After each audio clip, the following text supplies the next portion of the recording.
All right, client. Tonight we're not consulting on philosophers, conquerors, or even queens with impressive headwear. No, tonight's appointment is much riskier.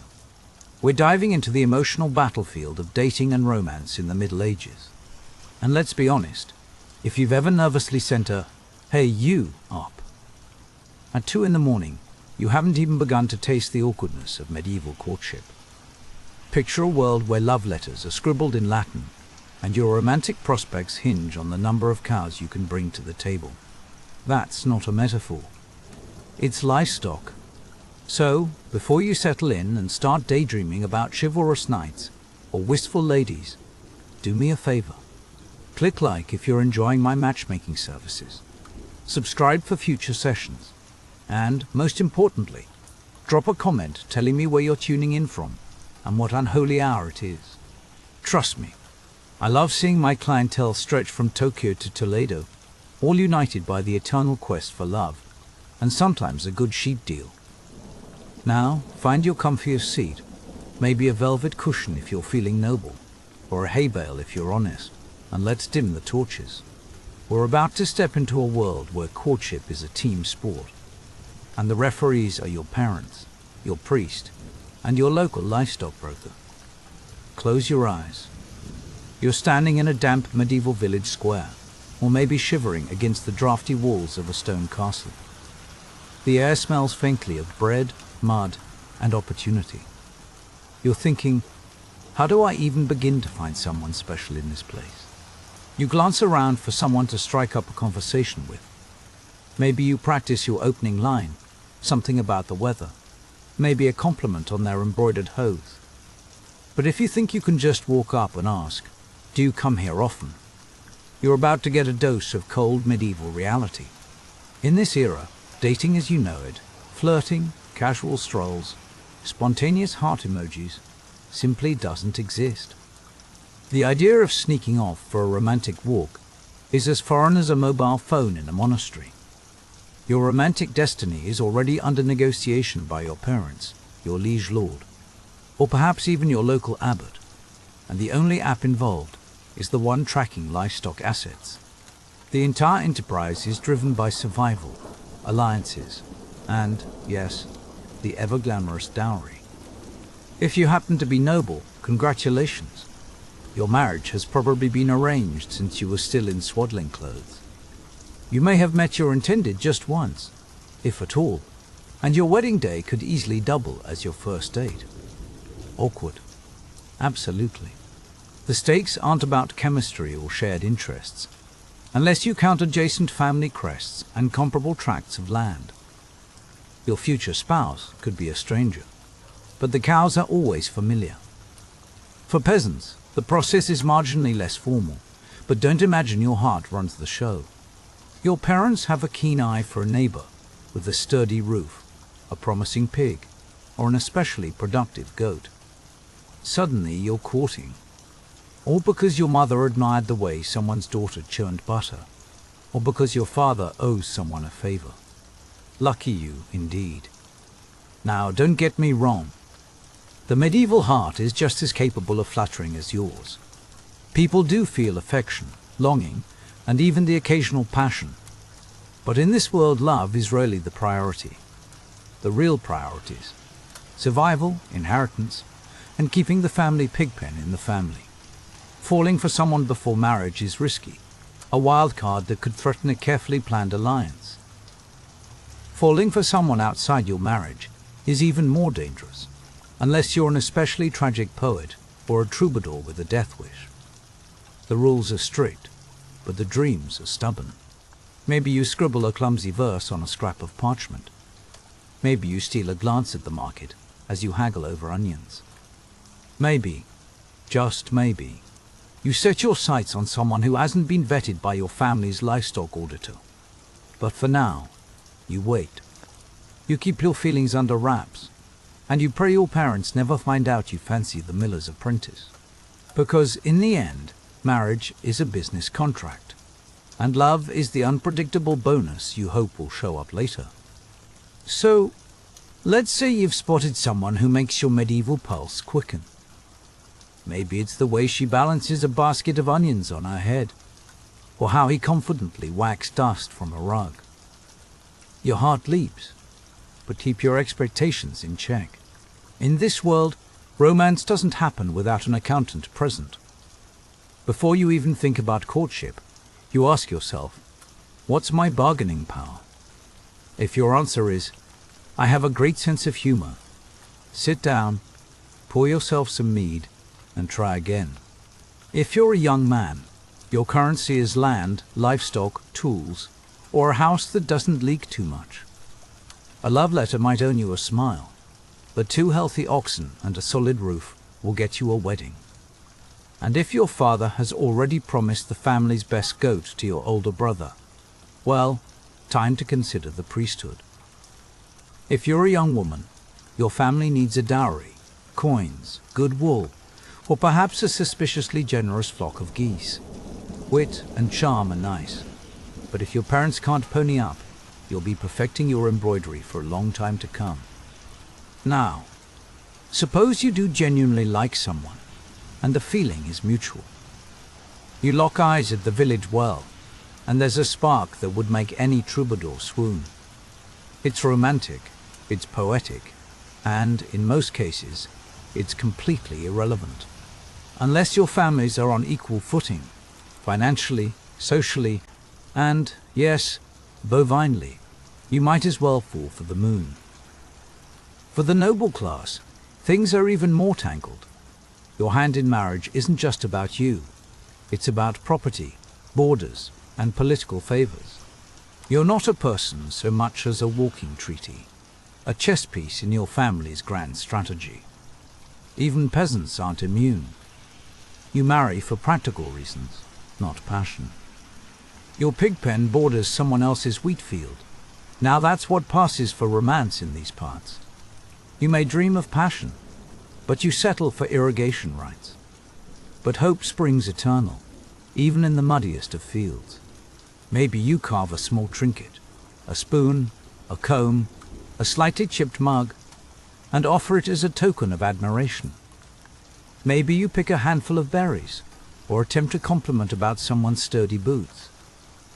Sometimes your efforts earn a shy smile. Other times you get nothing but a puzzled look. No matter how it plays out, remember, in medieval dating, economics is the main flirtation, and love is the bonus you hope your spouse develops after the deal is done. Perhaps you're not stuck between cows and dowries. Maybe you're a knight. Picture yourself, shining armor, impressive steed, and the emotional depth of a soggy turnip. What's your romantic landscape? Welcome to the elaborate, exhausting world of courtly love. This isn't dating as you know it. It's a high-drama performance. Courtly love is a peculiar pastime of the noble elite. It's part theater, part spiritual suffering, and entirely impractical. The rules are simple, but the execution is anything but. Here's how it goes. As a knight, you select a noble woman, ideally one who's already married to someone else, for maximum drama. You then swear undying devotion to her, but from a safe, respectful distance. Physical affection is strictly forbidden. Instead, you're supposed to suffer with dignity. You spend your nights composing clumsy poetry about her laughter, or how her hair glimmers in the torchlight. You wear her colors at tournaments, you sigh at feasts, and, when provoked, you might even challenge another knight to a duel, because he lingered too long in her presence. The lady's role is to maintain an icy detachment that would make a mountain glacier seem warm. She may send you a letter, or perhaps a token, a ribbon, a favor, but mostly, her job is to remain mysterious and completely out of reach. The greater the distance, the greater the devotion. Your emotional turmoil is the entire point. If you're lucky, you might receive a nod from across the banquet hall, or, if fate is smiling, a brush of her sleeve against your gauntlet during a crowded feast. Any more than that, and you're not practicing courtly love. You're starring in a scandal, or worse, embroiled in accusations of adultery. and nobody wants the local bishop involved in their love life. This entire circus only works if everyone involved understands that it's essentially a game. A noble pastime to express longing, creative frustration, and devotion, without ever threatening the actual order of things. Think of it as the medieval equivalent of venting to your group chat about your latest crush. Except the group chat is a room full of armored men and sharp-eyed chaperones. It's dramatic, it's poetic, and it's almost entirely impractical. But for a restless night, stuck between wars and feasts, it gives you something to write about and someone to pine for, even if your only reward is a headache from too much lute music. So, to sum up this first consultation, medieval romance is rarely about love, often about livestock, and always about survival. If you fall for someone, make sure you bring a ledger and maybe a sturdy goat. You can nurse your secret longings, write bad poetry, or offer a carved spoon. But remember, in this world, romance is a team sport, and the MVP is usually the one with the fattest herd. You may dream of passion, but you'll likely settle for property lines and the occasional half smile across a crowded market. Still, hope lingers. Every stolen glance, every awkward gift, every whispered verse, these are the sparks that keep the dream of love alive, even in the shadow of duty and economics. And with that, we close tonight's session on medieval romance. But don't get too comfortable, because next, we're wading straight into the weeds of courtship itself, love tokens, secret messages, and the ever-present eyes of chaperones. Let's see how you survive the next round. So, you've caught the medieval equivalent of feelings. Bravo, client. Now brace yourself, because in this era, expressing affection is like trying to send a secret message through a wall of armored nuns. Touching someone's hand without an audience is about as subtle as announcing your intentions with a trumpet. Enter the medieval workaround, tokens. Think of these as the original, painfully slow, and occasionally disastrous version of texting your crush. Except every message comes embroidered, scented, and guaranteed to be misinterpreted. Imagine you're a knight, hopelessly besotted with Lady Marjorie, of some unpronounceable manner. You can't catch her alone, and every attempt at poetry is intercepted by her confessor, who has the curiosity of a squirrel and the patience of a saint. What's your move? You send her a glove, maybe a sleeve if you're feeling extravagant. Nothing whispers, "I adore you," quite like mailing over a piece of your laundry. Lady Marjorie, for her part, now owns a damp linen sleeve she never requested, and has the pleasure of puzzling over whether you're proposing, declaring eternal love, or simply returning lost property. The possibilities are endless, and none of them are clear. Now, tokens aren't just a knightly invention. Women handed them out too. A ribbon, a lock of hair, a dainty little pendant. Yes, it's sentimental, but also highly tactical. Give the wrong man the wrong trinket, and suddenly you're engaged to Sir Harold the Squint, who drinks his breakfast and recites limericks to cattle. It's high-stakes gifting, with reputations on the line. Every token is a loaded message. A glove pinned to your breastplate, a ribbon braided into a sword hilt. Everyone knows what it means, but nobody dares to say it aloud. The more cryptic the signal, the safer you are from accusations. Plausible deniability is the name of the game. Oh, this glove. Certainly not from Lady Joan. It just materialized on my pillow, smelling suspiciously of lavender. Pure coincidence. If you're a commoner, tokens get a bit less glamorous. Maybe it's a small wood carving, maybe a handkerchief you embroidered after milking 24 cows. Still romantic, just with more calluses and the lingering scent of livestock. But don't be fooled. These tokens pack just as much social risk. Give the wrong person your best whittled spoon, and you've started a rumor. Get handed a sock you didn't want, and now you're stuck figuring out how to return it, without causing a family feud. It's romantic, yes, but also a logistical nightmare. Yet, for all their awkwardness, these tokens carry real emotional heft. They're the currency of longing in a world where every gesture is scrutinized. You finally muster the nerve to approach your beloved. Maybe you offer a flower. Maybe you recite a bit of borrowed poetry from a passing minstrel. You're dreaming of a private moment, a spark of intimacy. Instead, you get the medieval version of a security detail. Dating, in this world, is a team sport. Your mother, your confessor, and a cousin who glares like he's auditioning for the role of family inquisitor. Picture yourself as a young lady of marriageable age. You never simply go for a stroll. You are escorted by Margaret and her iron-spined aunt, who has opinions about your posture and your character. Even fetching water is a group activity.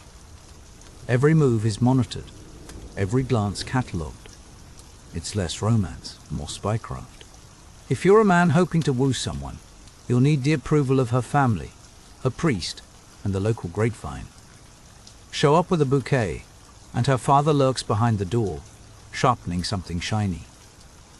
Her mother hovers over a pot she's been pretending to stir since last Tuesday. And like clockwork, the parish priest happens to be passing by, muttering prayers at sunset, because apparently divine timing is also part of the surveillance strategy. Why all the supervision? 3 words: protect family honor. Chaperones are there to guard virtue and make sure no one gets too close, especially before marriage, especially alone, and ideally, never. The rules are simple. Group outings, monitored, walks, supervised. Sitting on a bench within arm's reach. Only if a grandmother is knitting nearby and pretending not to eavesdrop. The church, naturally, has opinions. Many, many opinions. It regulates courtship like a medieval bouncer, giving sermons on the perils of flirtation and writing treatises about why longing glances are essentially the gateway drug to moral collapse. Yes, medieval clergy really did write anti-flirting manuals. Somewhere, in a chilly scriptorium, a monk is copying out warnings about the dangers of winking, while his colleagues cast judgmental glances from behind their wax tablets. Letter writing isn't safe either. Monasteries sometimes open love letters to screen for inappropriate content. That's right, your heartfelt note might get a full ecclesiastical inspection before it reaches your intended. Divine censorship, brought to you by the Brothers of Perpetual Oversight. So, what's a lovesick soul to do?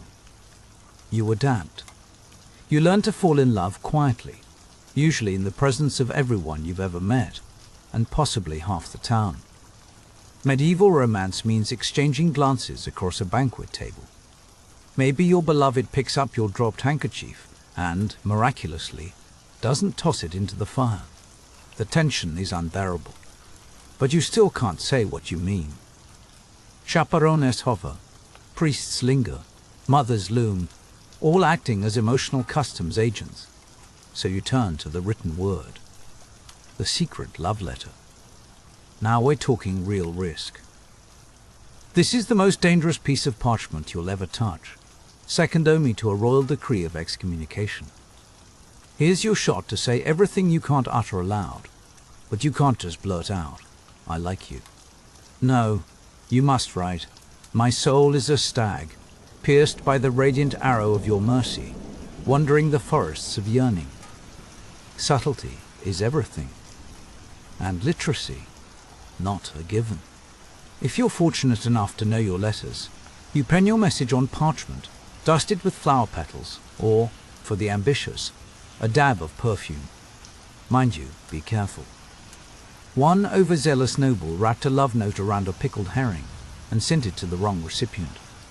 They ended up married. Sometimes fate has a sense of humor. Sometimes fate has a sense of humor. Delivery is its own adventure.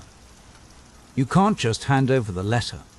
You need a trusted courier, a servant, a bribable monk, or maybe a sibling who doesn't fully grasp the consequences of their actions. Occasionally, a wandering minstrel is roped in, singing your poem in the town square and pretending it's anonymous. It's subtle. It's dangerous. The line between romantic and heretical is razor thin, especially during Lent. If your metaphors get too spicy, you might find yourself confessing both your feelings and your penchant for literary excess. Despite the obstacles, people keep writing. Some letters survive, tucked away in family chests or copied by sympathetic scribes. Some poems are whispered, passed hand to hand like forbidden fruit. In a world defined by rigid roles and constant surveillance, a folded scrap of poetry can feel like a revolution. So you write. You risk it. You press your trembling hand to the parchment and pour out everything you're forbidden to say.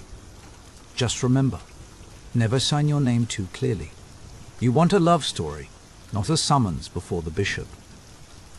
And speaking of forbidden fruit, let's look ahead. Because every so often, even the sternest chaperone must let their guard down, if only for a feast or a festival. Finally, a break, a feast day, a harvest festival, a maple dance.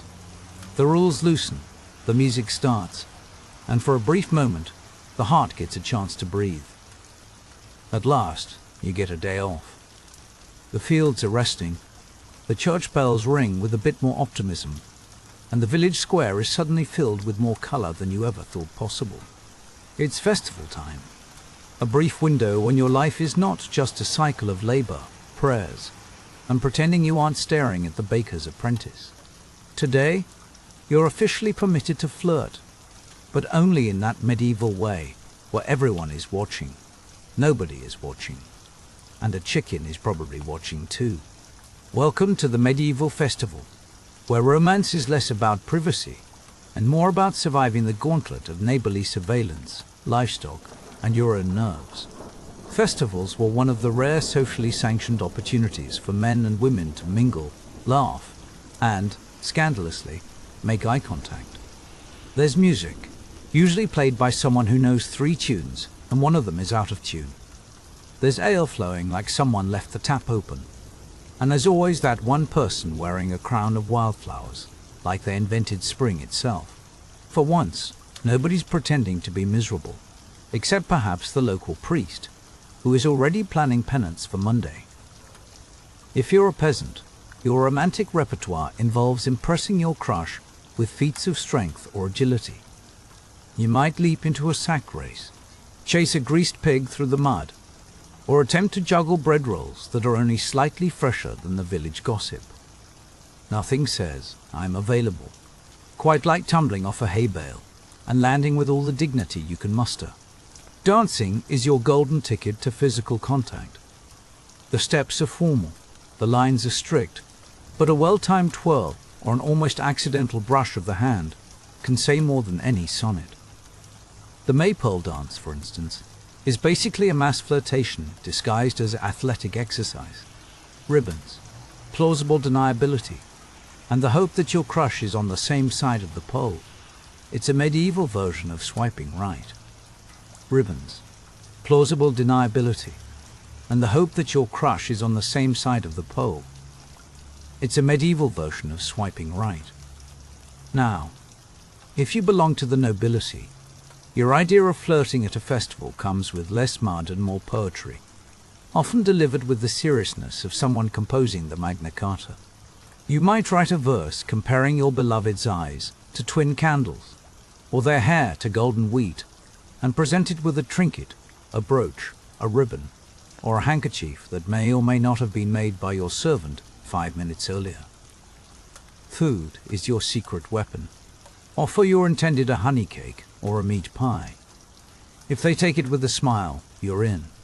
If they feed it to their hound, it's back to your quill and parchment. But always, always, you are being watched. There's a parent, a priest, the village bard with nothing better to do than collect fresh material for next week's ballad. One misstep, and your innocent smile becomes the subject of whispered conversations, and pointed sermons for the next month. Still, for these few hours, you can almost believe in a world where love isn't a negotiation, where laughter doesn't draw suspicion, and where dancing in public doesn't lead to forced repentance. Let's assume you aren't a knight, a noble, or a wandering poet with a mysterious past. You're a regular villager. You wake with the cows, you sleep with the chickens, and your most exciting footwear is the pair that doesn't leak. You're not hunting for an ethereal soulmate. You want someone who can milk a goat without drama, and maybe won't throw a fit over muddy boots. Welcome to peasant courtship, where the most romantic gesture is a practical one, and chemistry is defined by your ability to survive winter together without arguing about firewood. In your world, courtship is less about moonlit strolls and more about mutual labor. You notice someone because they keep up with the work, don't complain about the weather, and have most of their teeth. That's your entire checklist. You're not starry-eyed, you're pragmatic. You don't need grand gestures. You need a partner who can gut a fish, and maybe doesn't snore like a thunderstorm. So how do you signal your interest? You give small, useful gifts. A basket of eggs, a bundle of firewood, a particularly attractive turnip. If you're feeling daring, maybe a woven ribbon or a spoon you carved yourself, while your pig looked on, unimpressed. The medieval equivalent of a mixtape is a spoon whittled in secret. Most conversations happen while you're working side by side. Maybe you walk together to the mill, exchange words while tending sheep, or chat during the endless task of shoveling something best not described in detail.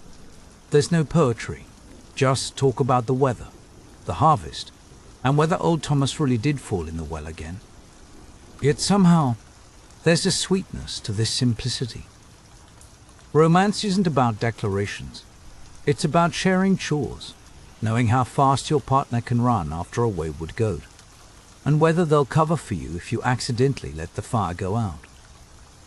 Proposals aren't long-winded.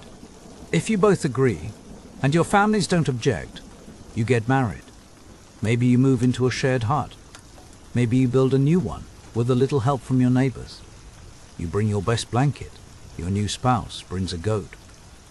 Together, you begin the strange miracle of joint survival. It's not glamorous, but it's honest.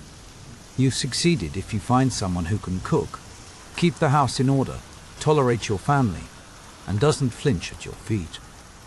True love, medieval style. Now, marriage in these times isn't a dreamy night beneath the stars. It's a contract, complete with witnesses, negotiations, and at least one relative arguing about the cow. If you're a peasant, it's still a momentous occasion. You gather witnesses, talk to the priest, and try not to trip over the Latin in the ceremony. But behind the blessings is a checklist: dowry, land rights, livestock, and what happens if someone dies during planting. Nothing says romance like contingency plans for early demise. If you're upper class, prepare for a full-blown legal negotiation. Parents, priests, scribes, and that one cousin who once read a law scroll are all involved. The bride and groom mostly stand there, looking decorative, nodding on cue. Sometimes you've barely met your betrothed until the day of the wedding. The math has been done. Your fields, plus her estates, equals prosperity. A dowry offsets your debts. Together, your coats of arms look spectacular on the family tapestry. Love is optional, but the merger is not. And once you're married, that's it. Divorce isn't really on the menu, unless someone was never baptized, or you can prove you're accidentally related, or someone dies and forgets to tell anyone. Annulments exist, but they require paperwork, a miracle, and probably a discreet bag of coins. Still, not everything is as bleak as it sounds. Some couples genuinely grow to love each other. Shared chores, raising kids, surviving winter. These things can build real affection, or at least a level of tolerance. That, in medieval terms, is almost the same thing. The church is there at every step. Marriage is a holy sacrament, one of the big seven. You're not just marrying for legal reasons. You're marrying because God, and at least two witnesses, need to see it happen. So you stand, recite your vows, and beam as someone hands you a sack of onions and calls it a blessing. And that, my dear client, is how you navigate medieval romance, a careful balance of public spectacle, private practicality, and the ever-watchful gaze of livestock. Now, if you're starting to feel that romance under the village maypole is a little too wholesome, or perhaps you dream of a match with higher stakes and more intrigue, don't worry. The world of love and power among the nobility, and those who dared to rebel against it, awaits. Picture this. You're a high-born client, surrounded by contracts, negotiations, and a family who treats you like you're the crown jewel in their collection of slightly inbred valuables. But today, you've had enough. Enough of being leveraged like a sack of rare flour with unexpectedly good cheekbones. For once, you want to marry for love, not for the promise of grazing rights, or your father's desperate hope for an alliance with the neighbors who own that conveniently located river. Just pure, reckless love. Well, brace yourself, because you're about to become the talk of the kingdom for all the wrong reasons. In the medieval nobility, running off to marry someone of your own choosing was less a private rebellion and more a public act of arson. Imagine, for a moment, your Lady Elelenina. The family expects you to secure the border with a marriage to Lord Suborin, who comes with an estate, a questionable moustache, and the personality of spoiled cheese. But instead, you've fallen head over heels for a penniless squire who smells like old leather, rain, and the kind of excitement they don't teach at finishing school. You meet in the stables after dark, whispering about dreams and freedom, while horses eavesdrop with the world's best poker faces. One stormy night, you sneak away to a crumbling monastery where the abbot owes you a favor, don't ask. There, under the flickering gaze of a nervous monk and two entirely disinterested chickens, you exchange vows of questionable legality. Back home, chaos erupts. Your father threatens to besiege the squire's family garden, with all the fury of a man who's just lost a chess piece and his dignity. Your mother weeps into her embroidery, the church drafts angry letters, and the local gossips can barely keep up. And you're now the subject of whispered ballads, dinner table debates, and at least 3 new folk songs. If you're the lucky squire in this medieval rom-com, don't relax just yet. Best case scenario, you get to keep your bride and all your limbs. Worst case, the church excommunicates you before someone decides to try their hand at medieval surgery. Still, sometimes the scandal is so spectacular that no one dares undo it, because untangling your love would mean more embarrassment for everyone involved. Eventually, families sigh, pour another cup of mead, and pretend it was all part of the grand plan. After all, what's done is done, and at least nobody's dueling yet. Every now and then, these wild stories outlive the scandal. They become legend, woven into songs and whispered at feasts long after the wine's gone sour. 2 nobles, defying duty for passion, become mythic, living proof that love occasionally wins, even if it leaves the family sheep slightly traumatized. Of course, most noble marriages were about as romantic as a livestock auction.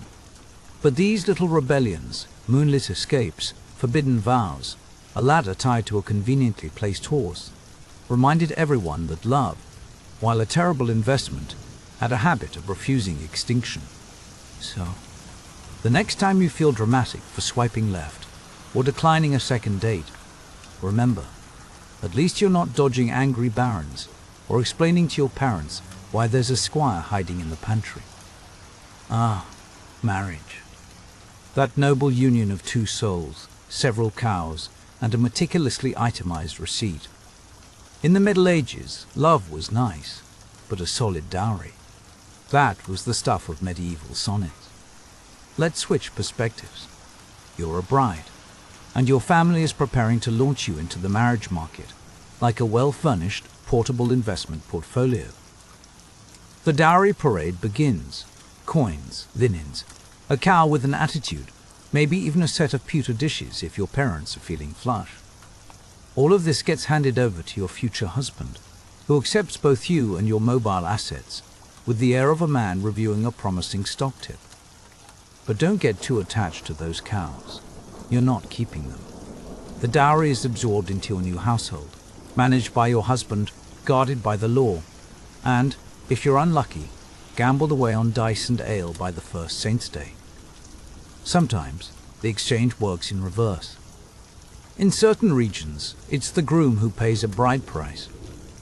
He arrives bearing gifts, perhaps a horse, a warm cloak, and a trio of pigs, essentially saying, "Take these and please give me your daughter. I've even washed the pigs." Medieval romance summed up. The point is, someone is always paying someone. Marriage comes with a receipt, a witness, and frequently, a line of relatives peering over your shoulder to make sure you're not underselling the family brand. These exchanges go far beyond money. A generous dowry signals high status, great expectations, and the chance to make your siblings jealous for decades. A stingy dowry. That's your family quietly admitting they're not sure about your conversational skills or your tendency to collect frogs. If the marriage ends, death, annulment, or your husband suddenly deciding he prefers Gregorian chant to marital bliss, theoretically, your dowry is supposed to come home. In practice, you'll need legal backing, a sympathetic priest, and ideally, someone who can read more than just cattle brands. As for the bride price, think of it as buying a warranty-free goat. It's expensive, non-refundable, and comes with the expectation that you'll be missed in the milking shed. Now, maybe you're not in line for a strategic marriage. Maybe you're the second son, or your dowry is so small, it fits in a thimble. Or perhaps you just really like the sound of bells and the promise of eternal silence. Off you go then, into the cloistered halls of a monastery or convent. Congratulations.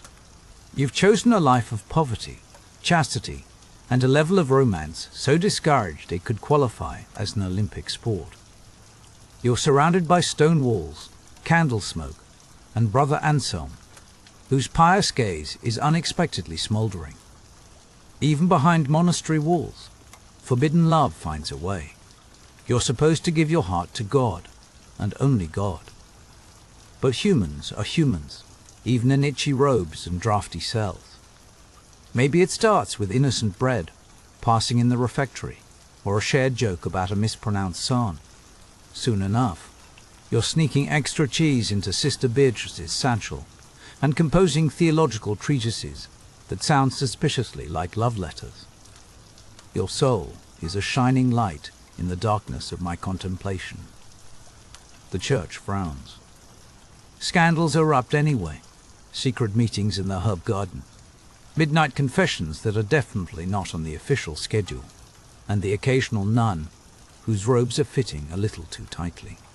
If you're caught, punishments are harsh.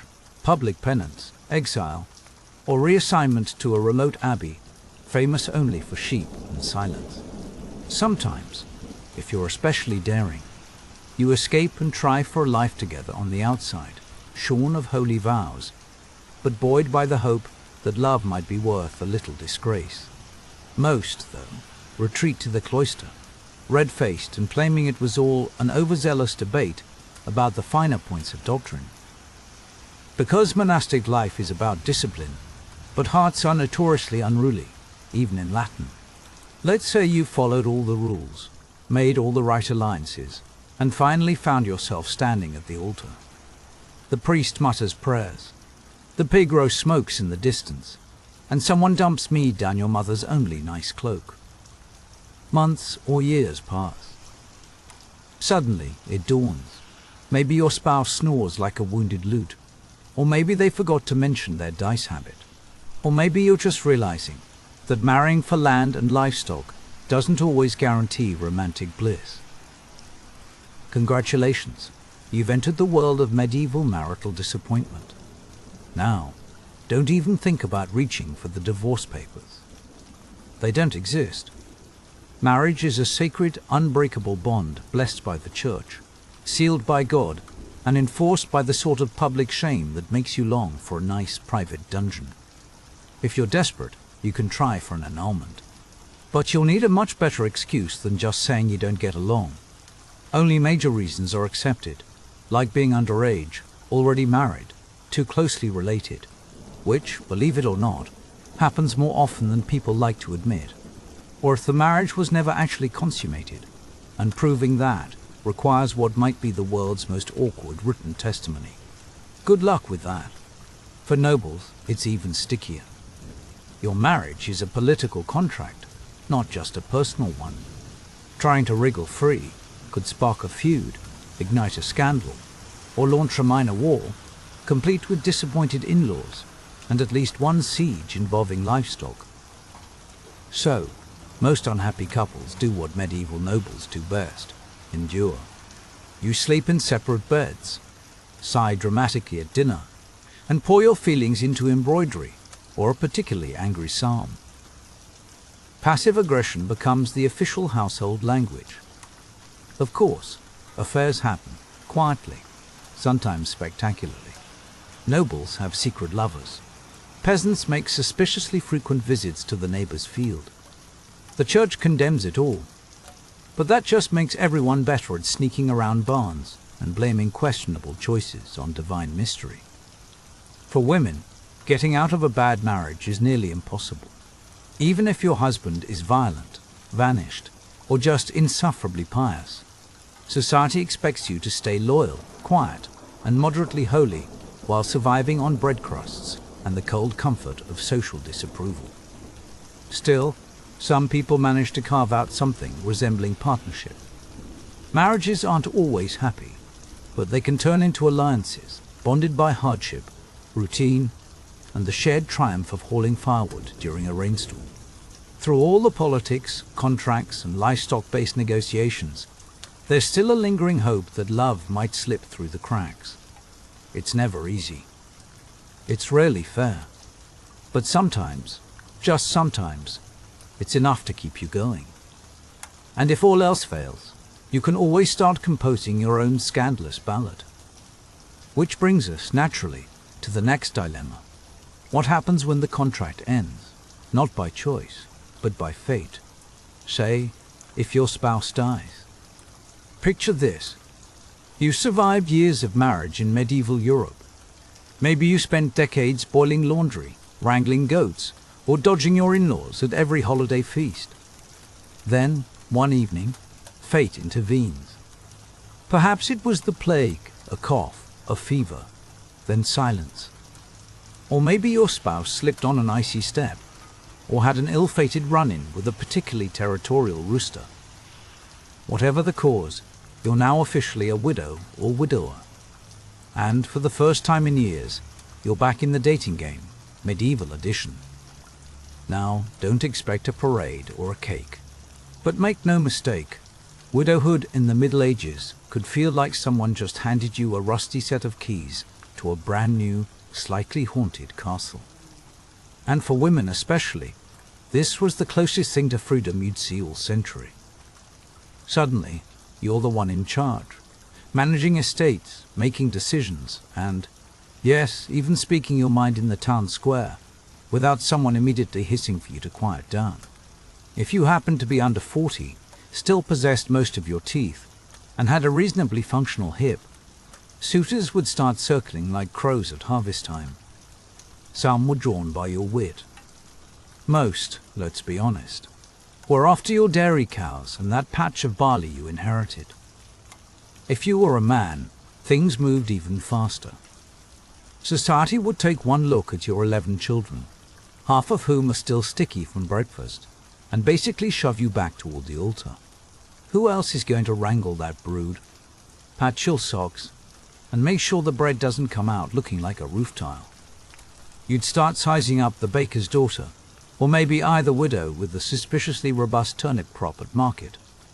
Romance. Not exactly a candlelit serenade, But sometimes, the second time around, it's sweeter. You're older, you've seen a few things, and you're no longer just another pawn in your family's grand scheme. This time, you might actually choose someone you like, or, at the very least, someone who doesn't snore loud enough to scare the geese. Of course, there were rules, and the medieval world loved rules almost as much as it loved porridge. The church frowned on hasty remarriages, no running straight from the funeral to the altar.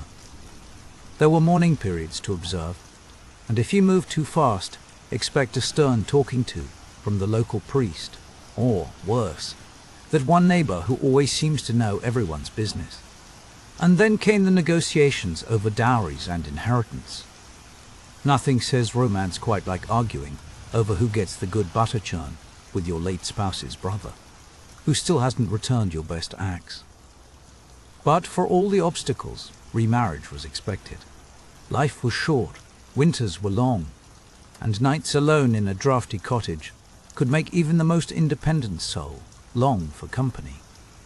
And yes, love played a part, not the swooning sonnet-writing kind, but something quieter, something built on shared hardship, mutual respect, and the knowledge that both of you had already survived some of life's worst storms. So, you light the fire, pour the soup, and give it another go. Not because it's perfect, but because it's human. If you've made it this far, through contracts, chaperones, and possibly a midnight barn escape, you've earned the right to try again.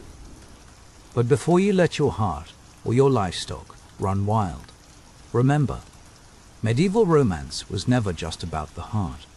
It was about signs, omens, and the ever-watchful eyes of the community. Are you cosmically allowed to love this person? In the Middle Ages, you'd better check. Love was a tangled web of superstitions, family charts, and the occasional animal-based omen. Did your grandmother see a fox this morning? Better hold off on that proposal. Did Venus appear to be sulking in the night sky? You might want to consult your friendly neighborhood monk astrologer before you go any further. Astrology was serious business. Before you kissed anyone, you'd want to know if your stars aligned. Was your beloved born under a cursed moon? Was Mercury up to its usual mischief?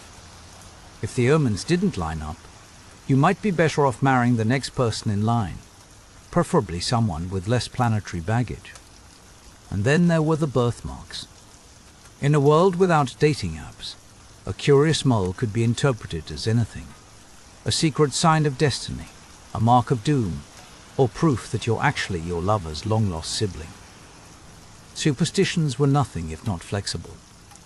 The church, meanwhile, had its own giant checklist. You couldn't marry your cousin, or your second cousin, or even your fourth cousin twice removed, unless you were rich enough to buy special dispensation, in which case, suddenly, divine law became much more negotiable. Drawing up a family tree was standard practice, though quietly erasing a few branches was just as common. No one wanted to get to the altar, only to find out you shared a great-grandparent, or worse, a cow. Social status mattered just as much. Nobles and peasants existed in different worlds, and if a noble fell for a local farmhand, it was either a scandal or the start of a truly tragic ballad. Cross-class romance was rare, and when it did happen, it was only acceptable if it ended badly enough to become a cautionary tale. Omens abounded. A raven overhead meant doom for your budding romance, and dropping bread at dinner while making eyes at someone was a sure sign your relationship was doomed. Some folks even buried charms under doorsteps to ward off unsuitable suitors, or, if you were feeling particularly spiteful, to sabotage a rival's chances. You might think love was a private affair, but in this world, everyone had an opinion. The stars, the saints, the weather, and that one mysterious woman who lived just outside the village, and definitely wasn't a witch. Except, of course, she absolutely was. Even so, people persisted. They loved bravely, clumsily, often in defiance of every rule and warning. Because some things never change, The heart is stubborn, even when the entire cosmos seems to be rooting against you. Now, let's pivot. You've heard of Alexander the Great, Julius Caesar, maybe even Attila. But tell me, client, have you ever heard of the woman who, according to legend, lopped off the head of Cyrus the Great and made him drink his own defeat? Her name was Tomyris, and unlike the queens of Europe, she didn't rule from behind walls or beneath gilded ceilings. Her court was the endless steppe, her throne the saddle, her power as raw and untamed as the wind itself. Tomyris was queen of the Massagetæ, a confederation of nomadic tribes roaming Central Asia. Her kingdom was a world of horse archers, tattooed warriors, ritual feasts, and justice delivered at the tip of a spear. She didn't inherit her power through a pampered court system or a well-timed marriage. She earned it through grit, through leadership, and, by all accounts, a powerful aura of don't even think about it, energy. Her people were tough, hardened by winters that would make even a Viking shiver, by endless migrations, and by enemies lurking beyond every horizon. Yet even among such a people, Tomyris stood apart. She was a warrior, a lawgiver, a ruler whose authority was absolute. No husband pulled her strings. No brother steered her course.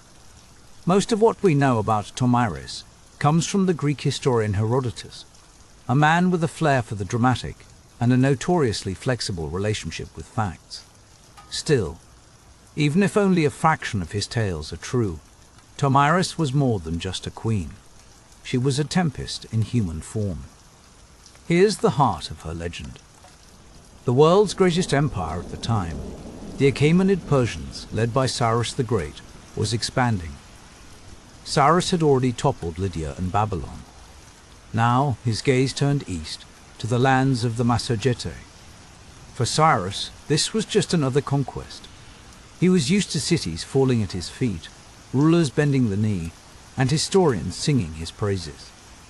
He sent Tomyris a polite proposal, literally, a marriage offer, all wrapped up in the language of alliance.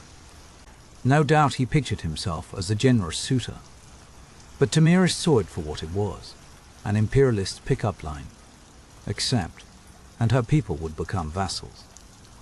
She would wear a crown, but only as a pretty ornament on Cyrus's shelf. Tomyris declined, firmly. In a world where most rulers would have chosen the path of least resistance, she chose defiance.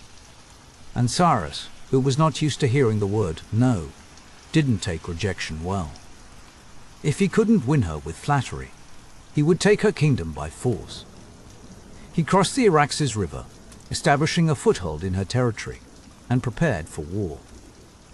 But Tomyris was not the type to wait quietly for invasion. She gathered her warriors, summoned her chieftains, and prepared for a fight. She wasn't defending a crown or a city. She was defending an entire way of life. The open steppe, the freedom to roam, the right to rule without interference. And as Cyrus would soon discover, there are some queens you simply do not cross. Cyrus, conqueror of empires, was a man who expected success. He had walked into ancient capitals, toppled dynasties, and still found time to be remembered kindly by history. So when he looked at the Massagetæ, he saw a prize, not a threat. He began as all good conquerors do, with a smile and a clever offer. But when Tomyris rebuffed him, he moved to plan B. Trickery. On the advice of his general Harpagus, Cyrus set a trap. He left behind a camp bursting with wine and delicacies, temptations that nomads rarely saw. Tomyris' son, Spargapises, led a detachment to investigate. They raided the camp and, not knowing the dangers of Persian wine, drank deeply. The Persians struck while the Massagetæ were drunk and disoriented. Spargapises and his men were overwhelmed. He was captured alive. For Tomyris, the news was more than a military setback. Her son, her heir, was now a prisoner in enemy hands. She sent a message to Cyrus, a threat laced with the fury of a mother, and the authority of a queen. Return my son and lead my lands. If you do not, I swear by the sun, the master of the Massagetæ, that I will give you your fill of blood. Euus refused. Spargapises, shamed by his capture, took his own life in Persian custody. Tomyris had lost her only child. The pain was personal, but her response would soon become the stuff of legend. Now, as you stand at the crossroads of love, power, and vengeance, remember this. Not all queens follow the rules, and not every story ends with a wedding. Sometimes, the heart broken by loss becomes the engine of history. And in the case of Tomyris, her grief would soon unleash a reckoning that would echo across empires. So, let's step a little closer to the fire and listen for the rumble of hooves on the steppe. Because grief is a powerful thing, but grief mixed with fury, that's the recipe for absolute devastation. Picture this. You're a queen. The enemy king has tricked you.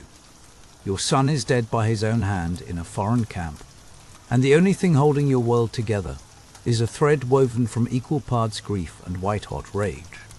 Now, I know you, client. Your first instinct might be to slip into mourning, maybe put on your drabbest robe, take to your tent, and weep quietly with a handmaid or two. Not Tomyris. No, she doesn't retreat into shadows or let tears do the talking. When her son Spargapises died in Persian captivity, something deep inside her, some primal, unbreakable core, fractured, but it didn't shatter. Instead, it sharpened. Her loss became her weapon. She didn't just mourn. She prepared for vengeance that would thunder across the steppe. Picture Tomyris not as some delicate widow, but as a storm gathering on the horizon. She mounts her favorite horse, checks the edge of her sword, and calls her tribal council, not to grieve, but to declare war. It's not about borders anymore, not about the usual shuffling of territory or pride. This is personal, ancient, and absolute. She swears an oath before her people, before the sun itself, that Cyrus will pay with blood for what he's done. And mind you, with the Massagetæ, an oath isn't just words. It's binding, sacred, as real as the wind that scours the plains. Now, let's set the scene. Hundreds of warriors gather around her, all on horseback, the air thick with anticipation and fury.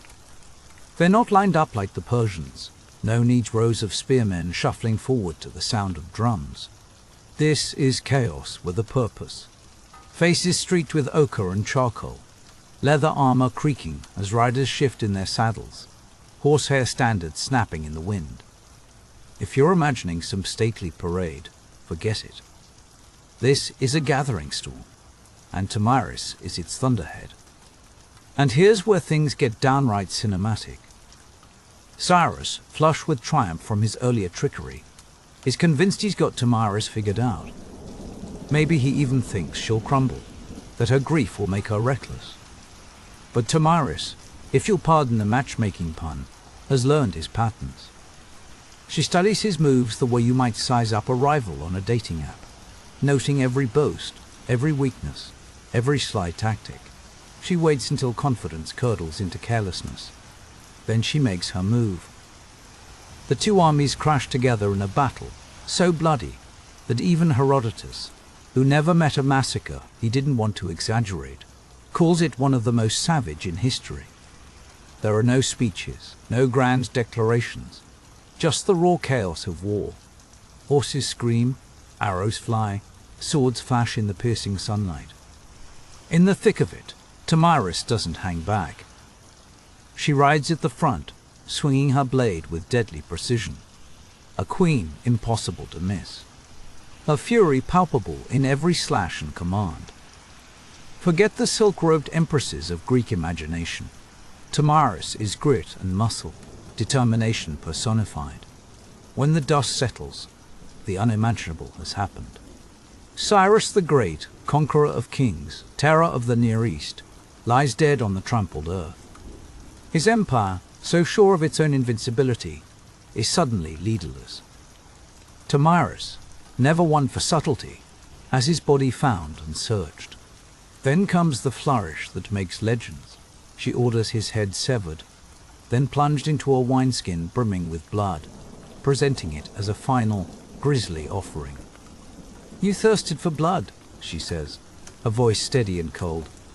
"Now drink your fill. Now I know what you're thinking." Did she actually say that? Did she really dunk his royal noggin in a sack of blood? Or is this the work of Herodotus, the world's first tabloid journalist? The answer, as always, is complicated. Maybe it happened. Maybe it didn't. But here's the real point. Tomyris won. She didn't just defeat Cyrus. She annihilated him, body and legend alike. She avenged her son, broke the myth of Persian invincibility, and ensured that her own name, not his, would echo through history. But let's pause here, client, and look around after the carnage. The battlefield is eerily quiet. Persian soldiers lie scattered, some dead, others fleeing into the endless grass. The mighty king is just another corpse in the dust. And Tomyris. She doesn't strut or gloat. There's no victory parade, no coin stamped with her face, no new city rising in her honor. Instead, she stands over the fallen Cyrus, her vengeance complete, but her heart still heavy. Even in victory, grief lingers, because winning doesn't always erase loss. Sometimes, it just makes the silence deeper. But make no mistake, the world felt her triumph. The death of Cyrus sent shockwaves rippling out from the steppe, all the way to Babylon and Egypt, to every corner of his vast domain. People whispered, the king who conquered kingdoms was brought low, not by another emperor, but by a nomad queen with nothing but her own iron will and a horde of loyal riders. No palaces, no bureaucracy, just blood and justice on the open plain. And Tomyris? She didn't seize an empire. She didn't tax her people or carve out a new dominion. She simply went home. Her people's freedom was intact, her son avenged, her justice complete. This is where you, the hopeful power broker or aspiring conqueror, might expect a different ending. Most rulers, after a victory like that, would grab for the crown, expand their reach, and rewrite the rules. But Tomyris, ever pragmatic, resists the temptations of empire. She doesn't roll out a new tax system or demand tribute from the fallen Persians. She doesn't try to play the game by Persian rules. Her world is different, wilder, less interested in monuments than in survival. She serves justice, then recedes into the background, her job done. And then, just as suddenly as she strode onto the stage of world history, she vanishes. No monuments, no tomb, not even a proper eulogy. Her story fades into the mist, as elusive as the wind that sweeps across the steppe. Scholars argue, did Herodotus embellish her tale? Did Cyrus die elsewhere, perhaps felled by some other hand? Was the infamous wineskin just a poetic flourish? Even the skeptics concede this much. Someone shattered the Persian illusion of invincibility, and it wasn't a king. It was a queen, a mother, a woman whose love and fury changed the fate of nations. If you're waiting for a neat inscription or a statue, you'll be disappointed. The Massagetae weren't the sort to carve their victories in stone. Their stories lived in the air, carried by the wind, passed from campfire to campfire. When the wind howls across the wild grasslands east of the Caspian, some say you can still hear Tomyris's name in the rustle. Let's zoom out for a moment, because you too need to understand the people behind the myth if you want to learn from this cautionary tale. The Massagetae weren't like the Persians, or the Greeks, or any of those marble-loving city builders. Their world was a patchwork of migration and survival, not marble columns or golden thrones. Currency, horses and cattle, dowries on 4 legs, so to speak. If you wanted to impress, you didn't show off a villa, You showed off your herd and your skill in the saddle. Children learned to ride before they could spell their own names. Archery was as instinctive as breathing. Their bows were short, perfect for shooting from horseback, their armor layered and flexible, protection tailored for constant motion and sudden violence. And here's where it gets interesting for our ongoing matchmaking file on gender roles. In their world, women fought. Not as some rare exception, not as a novelty, but as a matter of course. Warrior women weren't legends or scandal. They were your aunts, your sisters, maybe even your mother. Tomyris wasn't breaking the mold. She was the mold, just sharper, quicker, and a bit more terrifying than most. In the Massagetei playbook, leadership wasn't about birthright. It was about grit, justice, and consensus. Kings and queens ruled by proving themselves, not by declaring divine favor or holding a golden scepter. If you couldn't command respect, you didn't last long.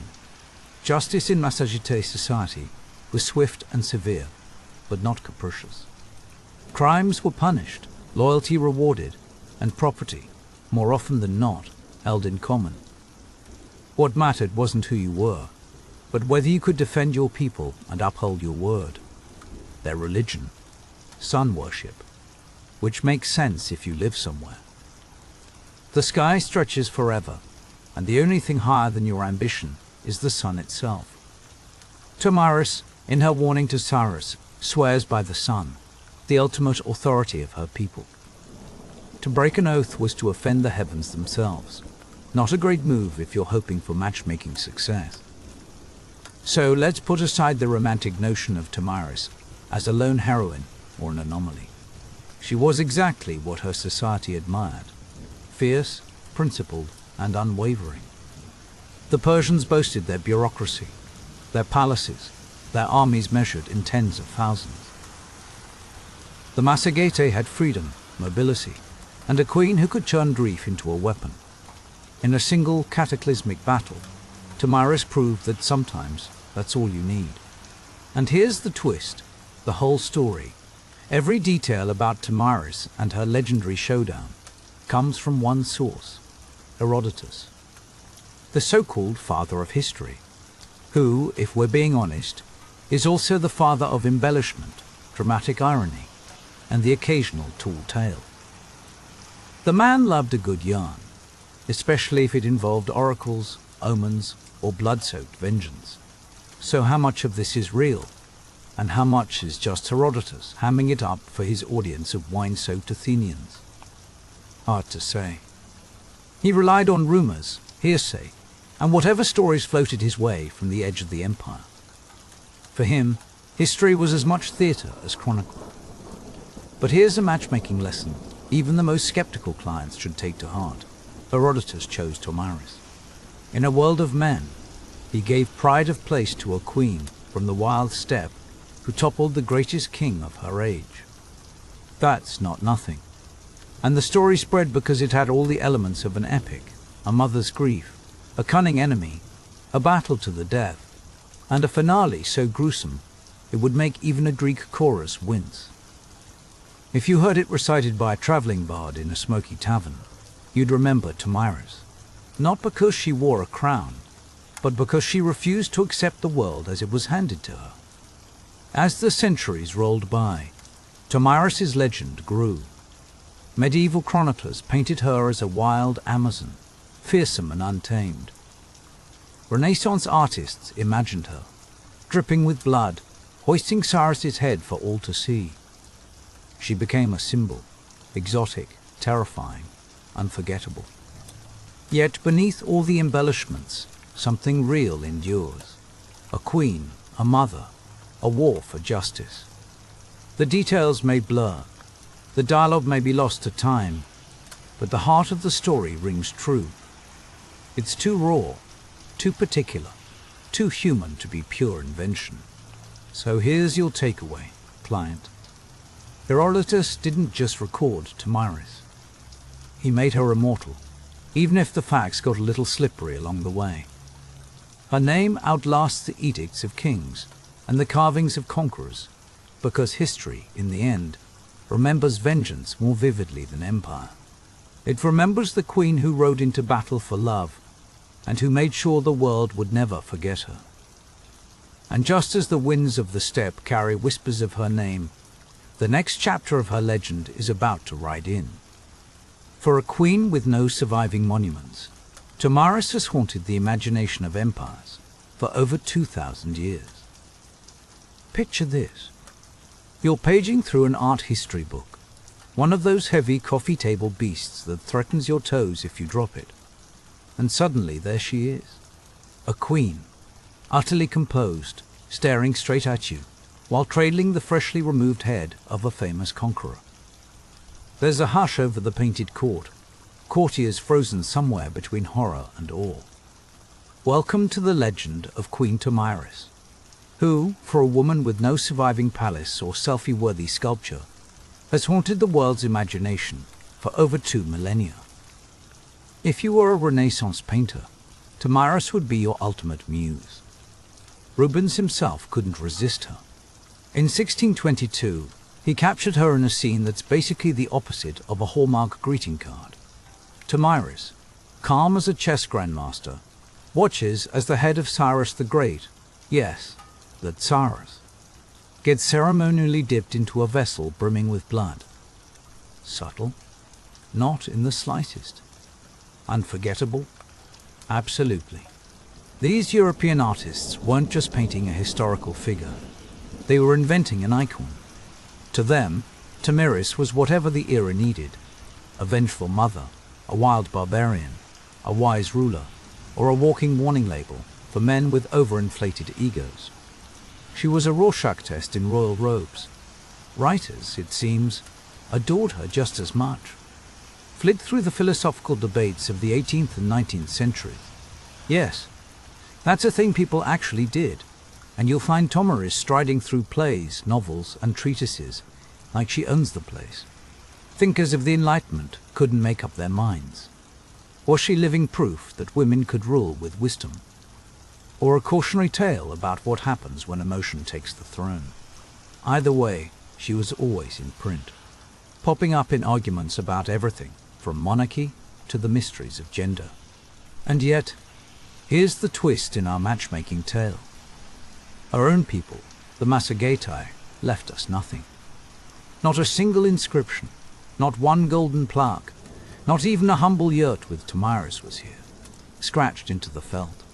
The Massagetæ faded into history, swallowed up by other nomadic cultures, their legacy scattered like dust over the steppe. Tomiris' story comes down to us through outsider eyes, Greek pens, Persian legends, European brushstrokes. She's a queen remembered by everyone except those who crowned her. And still, she refuses to fade.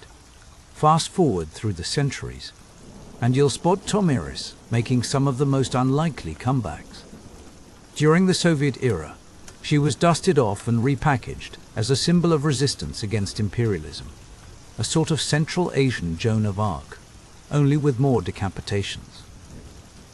Statues of her began popping up in Kazakhstan and Turkmenistan, bronze and unyielding against the skyline.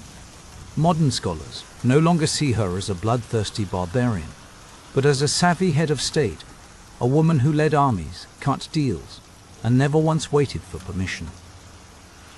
Tomiris has even popped up in documentaries and video games. One moment she's a playable leader. The next, she's the focus of a gender studies dissertation. That's a resume that puts most historical figures to shame. Here's the funny part. We have no idea what Tomiris actually looked like. No coins with her profile, no marble bust, not even a weathered mosaic. All we have are stories. Stories that tell us what she stood for: strength, vengeance, autonomy, legacy. In a world that quietly erases queens who color inside the lines, Tomiris survives because she refused to play nice. She didn't politely knock on the door of history's art gallery. She kicked it open and posed for the bloodiest portrait on the wall. But if you're thinking Tomiris was a lone unicorn in a field of war horses, let's set that record straight. She was not the first woman to lead warriors into battle, and certainly not the last. History has a bad habit of treating women like her as rare exceptions, one-offs in a man's world. The real story. Tomyris belonged to a long, often overlooked lineage of women who ruled with the sword. Let's reach back a bit, shall we? Before Tomyris, there was Shemuramat, the legendary Assyrian queen who might have inspired the mythical Semiramis, a woman said to have built cities and crushed rebellions with equal flair. Around the same time, the Scythians, cultural cousins of the Massagetai, were burying their warrior women with as many weapons as the men. Archaeologists dig up graves and find skeletons with arrow wounds, sword nicks, and the kind of battle scars that don't come from ceremonial parades. These weren't symbolic roles. These women fought, bled, and died on horseback, their stories woven into the very sinew of nomadic life. And Tomyris wasn't the last either. Jump forward a few centuries, and you'll meet Boudica, the Celtic queen who faced down the Roman Empire in the 1st century. Her daughters were assaulted, her land seized, and her response was to burn Roman settlements until the empire itself trembled. Vengeance, grief, and the hubris of an empire. Sound familiar? It's the same refrain as Tomyris, just set to a different drumbeat. Or consider Zenobia, queen of Palmyra in the 3rd century. She didn't just defy Rome, she minted her own coins, declared independence, and forced an emperor to come to her. She was a ruler who didn't wait to be asked, she dictated the terms. What links these women, Tomyris included, isn't only power, it's audacity. They led at times when leadership was supposedly a male birthright. They commanded as strategists and generals, not as stand-ins or caretakers. While men with bloodier records were praised as conquerors, these women were dismissed as dangerous, unnatural, savage. Why? Because they won, and history, awkwardly, didn't know where to put them. Now let's pause for a matchmaking reality check. If you're picturing ancient warfare as a grim parade of beards and helmets, try again. See Tomyris, a queen on horseback, bow in hand, eyes sharp with purpose, riding into history's blind spot. She wasn't alone, just one of the few they couldn't erase. The erasure, after all, is part of the legend. Tomyris didn't leave behind a palace or a mountain of gold. There's no dynastic wall bearing her name, no great tomb for tourists to Instagram. Her armor is gone, and the museums have nothing to display. Her entire legacy depends on a handful of paragraphs from Herodotus, biased, embellished, possibly half-invented. But those words planted a seed that kept sprouting through centuries of drought. Every time the world needed a reminder that power doesn't always come with a beard or a crown, Tomyris was waiting to be rediscovered. To Renaissance Europe, she was the wild noble, the barbarian queen who punished pride and made tyrants shiver. To modern Central Asia, she became a folk hero and a symbol of national pride, especially in nations still wrestling with the ghosts of colonialism and empire. Her statues rise from city plazas. Schoolchildren recite her name. Politicians invoke her spirit when calling for strength and independence. She's a legend with a passport that never expires. But strip away the symbolism, the myth, the scholarly debates, and you find something achingly human. At the heart of Tomyris' story is a mother who lost her son, a leader forced to choose between surrender and survival, a person who, cornered by one of the greatest empires the world had ever seen, chose to fight and won. Her tale is grief and revenge, dirt and blood, and the quiet aftermath of victory, when a queen stands alone in a field of bodies and realizes she's changed history, but will never be fully believed. That, perhaps, is Tomyris' greatest legacy, the refusal to be forgotten, the ability to endure when all the monuments crumble. No statues? No problem. Her name still rides the wind over the steppe, still makes emperors look mortal, still whispers a warning. come for me, and you'll drink your fill of blood. So the next time you hear about the mighty fall of a king, remember, sometimes the last blow comes not from a rival empire, but from a queen on horseback, lost to the official record, but never truly gone. Now, let's step into the world that shaped her. A world where your house is made of felt. Your living room is wherever you pitch it, and your neighbors are as likely to be herders as they are highwaymen. Imagine a life with no cities, no farmland, no stone monuments, only the rhythm of hooves, the rustle of grass, and the endless changing sky. For the ancient nomads of Eurasia and Arabia, permanence was a myth, and mobility was the real source of strength. Long before the Mongols thundered across Eurasia, the Xians ruled the windswept steppe. Now, imagine yourself astride a restless pony on the endless Eurasian steppe, hair tangled by the wind, eyes narrowed against a horizon that never seems to end. From the 9th to the 2nd century before the Common Era, the Xians were the storm that swept from the Black Sea to the ragged edge of Central Asia, long before the Mongols became the world's boogeymen. To the Greeks, you're a wild horseman, or perhaps horsewoman, bristling with weapons and mysterious customs. To yourself and your kin, you are simply free, a child of open space, vengeance and pride, living in a world where the only walls are the ones you build around your heart. Here's your starter pack: a bow as short as your arm, but deadly on horseback, a curved sword ready to flash in a raid or a wedding dowry dispute, and a taste for embroidered tunics. Riding comes before walking. Your first steps are actually gallops. It's not just the men who sling arrows here. Archaeologists keep unearthing female skeletons, complete with battle wounds and grave goods, clearly meant for warriors. Herodotus, that ancient gossip, wrote tales of women on horseback, and it turns out he wasn't just telling bedtime stories. So, if you're looking for a partner in arms and in love, the Xian camp offers plenty of options. Just be ready for a little competition. Your home is not a palace but a kirin, a burial mound that holds more stories than any stone fortress. When you're gone, you're wrapped in embroidered finery, surrounded by gold and weapons, preserved for eternity, or at least until the next archaeologist comes poking around. Tattoos swirl across your skin in animal forms, each one a badge of honor or a warning. The art here is alive. Predators chase prey in endless loops, just like the cycle of vengeance and forgiveness that governs the tribe. But don't think the Xians are all blood and thunder. Yes, they raid, but they also trade. Greek colonies dotting the Black Sea become partners in commerce and diplomacy. You exchange furs, grain, and the occasional slave for wine, pottery, and whatever the latest Athenian must-have happens to be. One day you're a feared raider, the next you're haggling over amphorae and boasting about your livestock. The Greeks fear your arrows, but admire your loyalty, and your reputation for justice travels almost as fast as your horse.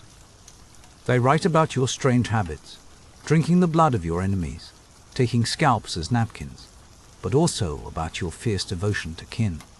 Religion is woven from wind, fire, and the blood of the herd. You worship gods of war, of fertility, of the ever-turning earth. Some rituals involve clouds of pungent smoke, others the sacrifice of a prized stallion.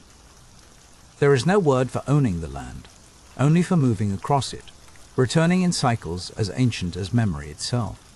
You don't leave written chronicles, but your shadow, bow in hand, becomes the archetype of the steppe warrior, free, mobile, and untamed. The Xians vanish eventually, squeezed by rivals and encroaching empires, but their legacy endures every time someone pictures a horse archer silhouetted against the sunset. They are the storm before the empire, the origin of the myth, and the warning that freedom moves faster than any wall can contain. Now, let's adjust your wardrobe for a moment. Trade the fur cloak for a flowing robe, the grassland for burning sand. Welcome to the world of the Bedouin, the legendary nomads of the Arabian Peninsula. Here, you're not thundering across open fields, but gliding across dunes, your life mapped by the slow pulse of droughts and rare bursts of rain. Your tent is woven from black goat hair, sturdy yet portable, designed to vanish before the wind or reappear at the next oasis. Your most valuable asset isn't a horse but a camel, a ship of the desert, whose value in transport, food, and even clothing would put any modern minivan to shame. The Bedouin's social network is all about the tribe. Every relationship, every alliance, every ancient insult or star-crossed romance is filtered through the lens of kinship. Honor, called sheriff, isn't a bumper sticker. It's the code that keeps the tribe alive. An insult to your cousin can spark a blood feud lasting generations. But insult a guest, and you risk something even worse, the loss of your own dignity. Generosity, karam, is sacred. A stranger can count on food and water for 3 days, no questions asked, even if you secretly suspect he's the reason your best camel went missing last season. Warfare in the desert is less about pitched battles and more about the art of the raid, known as Gazu. You move under cover of darkness, striking with speed and precision to snatch livestock or treasure, then vanish into the dunes before the enemy can organize a pursuit. Success brings prestige and the best seats at the next poetry contest. Failure stains your family's reputation, like spilled coffee on a white robe. But even in these gritty realities, romance and ambition find their place. Marriages are strategic, dowries measured in camels, and a well-timed poem can win more than 100 raids ever could. Here, poetry is the backbone of culture. Around the fire, you recite verses your ancestors composed, tales of love, heroism, betrayal, and the occasional camel joke. Poets are warriors with words, and a single line of scathing verse can shame a rival more deeply than a wound. Some poems become tribal lore, etched in memory long after the original quarrel is forgotten. In a world where paper is rare and libraries non-existent, the Bedouin carry their history in their heads and hearts. But don't think it's all just song and sand. The Bedouin run a business empire on the side, guiding caravans of incense, spices, and silk across the burning heart of Arabia. They know every hidden spring, every star route, every trick for squeezing another day out of a thirsty camel. Empires pay well for these services, unless they try to cheat, in which case, well, let's just say that next season's trade route may suddenly become much less secure. Even as some Bedouin eventually settle in towns or cities, the tent and the code endure, a reminder that survival is as much about pride as it is about water. Let's fast forward to the 13th century, when the ground shakes beneath the hooves of Mongol horses. If you're looking for the ultimate nomadic power move, this is it. The Mongols don't just thunder out of the steppe, they reshape the map of the world. Yet, at their core, they're as mobile and clan-driven as the Xians before them. Life on the Mongolian steppe is a daily negotiation with the elements and with your own kin. You live in a gur, a round felt tent you can assemble before your tea gets cold and pack up before breakfast is over. Your children learn to ride before they can count, and literacy is nice, but not required.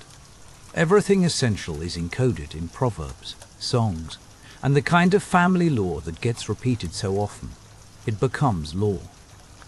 Herds sustain you, horses, yaks, goats, and if you're not on horseback, you're probably asleep. What sets the Mongols apart is how they turn mobility into an empire, building superpower. Under Genghis Khan, tribal loyalties are demolished and rebuilt on merit and personal loyalty to the Khan himself. Suddenly, you don't just fight for your cousin, you fight for a vision. Mongol warfare is a master class in speed and trickery. Horse archers fire backwards at full gallop. Feigned retreats lure enemies into traps. Messengers ride for days without stopping. Scouts, spies, signal flags, every tool is used, and used brilliantly. When city walls rise to challenge them, the Mongols adapt. They recruit engineers from every land they conquer, learning to build siege engines, flaming arrows, and battering rams. Suddenly, the steppe nomads are breaking into cities that thought themselves invincible. But here's the pattern interrupt. After the conquest, the Mongols don't just loot and leave. They revive the Silk Road, making it safer than it's ever been. They introduce paper money, passports, and religious tolerance. Under their rule, a Muslim merchant, a Christian priest, and a Buddhist monk might share a meal, provided none of them tries to start a rebellion. Empires tremble, but trade flourishes. And yet, for all their conquests, the Mongols never quite become urbanites. Even the great Khan prefers the tent to the palace. Governance is possible, but home is wherever the herd grazes best. They conquer cities, but their soul remains with the wind on the open steppe. They are the ultimate proof that you can rule the world and still feel out of place at a banquet. To the settled empires, nomads are a paradox, sometimes indispensable, sometimes terrifying, always unpredictable. But to you, as a nomad, the line between trade and raid is more of a suggestion than a rule. One day you're guiding a caravan. The next, you're raiding the same client who forgot your fee. It all depends on the mood, the season, and how many camels or horses are at stake. Trade isn't just business. It's a matter of pride, respect, and power. A Sian might sell grain and gold to a Greek city, but if insulted, will burn it to the ground. The Bedouin protects the caravan only as long as the payment is sufficient. Otherwise, their camels mysteriously head in the opposite direction. The Mongols, at first, try to trade with the Khwarezmian Empire. When their merchants are killed, they respond by leveling entire cities. Respect is the currency that matters most. If the sedentary world treats nomads as equals, commerce flourishes. If not, retaliation comes swiftly and usually mounted. This delicate dance creates a borderland economy, half military outpost, half market bazaar. Towns at the edge of nomadic zones become places where bribes, marriages, and livestock change hands as often as gossip. A border governor might negotiate with a tribal leader one week, then arm his guards and lock the gates the next. The nomads call this flexibility. The empires call it treachery. But in reality, it's simply the art of survival, of having options and knowing when to use them. You see, this tension between movement and settlement, between raiding and trading, is not a flaw of nomadic life. It's the secret ingredient. It allows you to wield influence without ever laying bricks, to shape empires without becoming one yourself. You don't need to conquer cities. You just need them to keep looking over their walls, wondering what you'll do next. So, client, if you ever wonder what it takes to thrive in a world built on shifting alliances and uncertain fortunes, look to the nomads. They understood that love, power, and even history itself are not possessions, but movements, fleeting, cyclical, and always just beyond the next horizon. And as we ride out of the steppe and across the desert, let me pose a question for your next session. In a world without libraries, scrolls, or printing presses, how do you preserve your history? Stick around, because the answer lies in the songs, stories, and memories that kept these cultures alive long after their empires faded. Picture this. You're searching for your family tree, but there's no dusty library, no genealogy website, not even a musty family Bible with birth dates scrawled in the margins. For the ancient nomads, wandering the grasslands of Central Asia or the endless deserts of Arabia, history isn't something you shelve, but something you carry with you. So let me ask you, how do you remember who you are when everything you own fits in a saddlebag, and the only roof above your head is stitched from felt or hide? The answer, my dear client, is both simple and profound. You remember. You become the archive. Oral tradition for the nomadic societies of old was more than a pastime or a fireside distraction. It was the backbone of civilization. The spoken word was your library, your law code, your family album, your roadmap, and your campfire therapist, all rolled into one. From the golden grasses of the Eurasian steppes to the shifting dunes of the Bedouin, memory was a sacred act, and the tongue could cut deeper than any blade. Elders weren't just shuffled off to the side, sipping fermented mare's milk and muttering about the good old days. They were living encyclopedias. They could recite the names of ancestors back through the fog of centuries, recount blood feuds and love matches, and rattle off proverbs for every occasion: marriage, battle, divorce, or livestock negotiations. These weren't just bedtime stories. These were the blueprints of survival. Take the Bedouin, for example. Among them, poetry wasn't just art. It was a weapon, a shield, and sometimes a get-out-of-jail-free card. A properly chosen verse could heap shame on a rival, immortalize the fallen, or settle a quarrel before the daggers came out. The poets, called sheirs, were the power behind the throne, remembered long after many chieftains faded into the sand. Their words could ignite a war or douse it, and their recall was legendary. Whole epics. Imagine Homer, but with more camels, passed down, generation after generation, word perfect, like an oral blockchain. The Mongols weren't exactly sitting quietly in the back row either. Their most revered national tale, the secret history of the Mongols, was spoken aloud long before anyone thought to jot it down. It wasn't just a record of Genghis Khan's rise, though that alone would qualify as legendary content. It was a living guidebook, recited to teach the next generation the values of loyalty, fate, ambition, and the ever-popular theme of ruthless revenge. And it worked, centuries later. Mongol children could still recite their ancestors' triumphs and tragedies, as if they'd lived them themselves. Even the Scythians, those shadowy horse archers who left behind almost no written records, kept their history alive through the spoken word. Greek writers like Herodotus weren't just making things up when they described Scythian legends. They were catching echoes of stories that had already galloped across steppe and mountain for generations.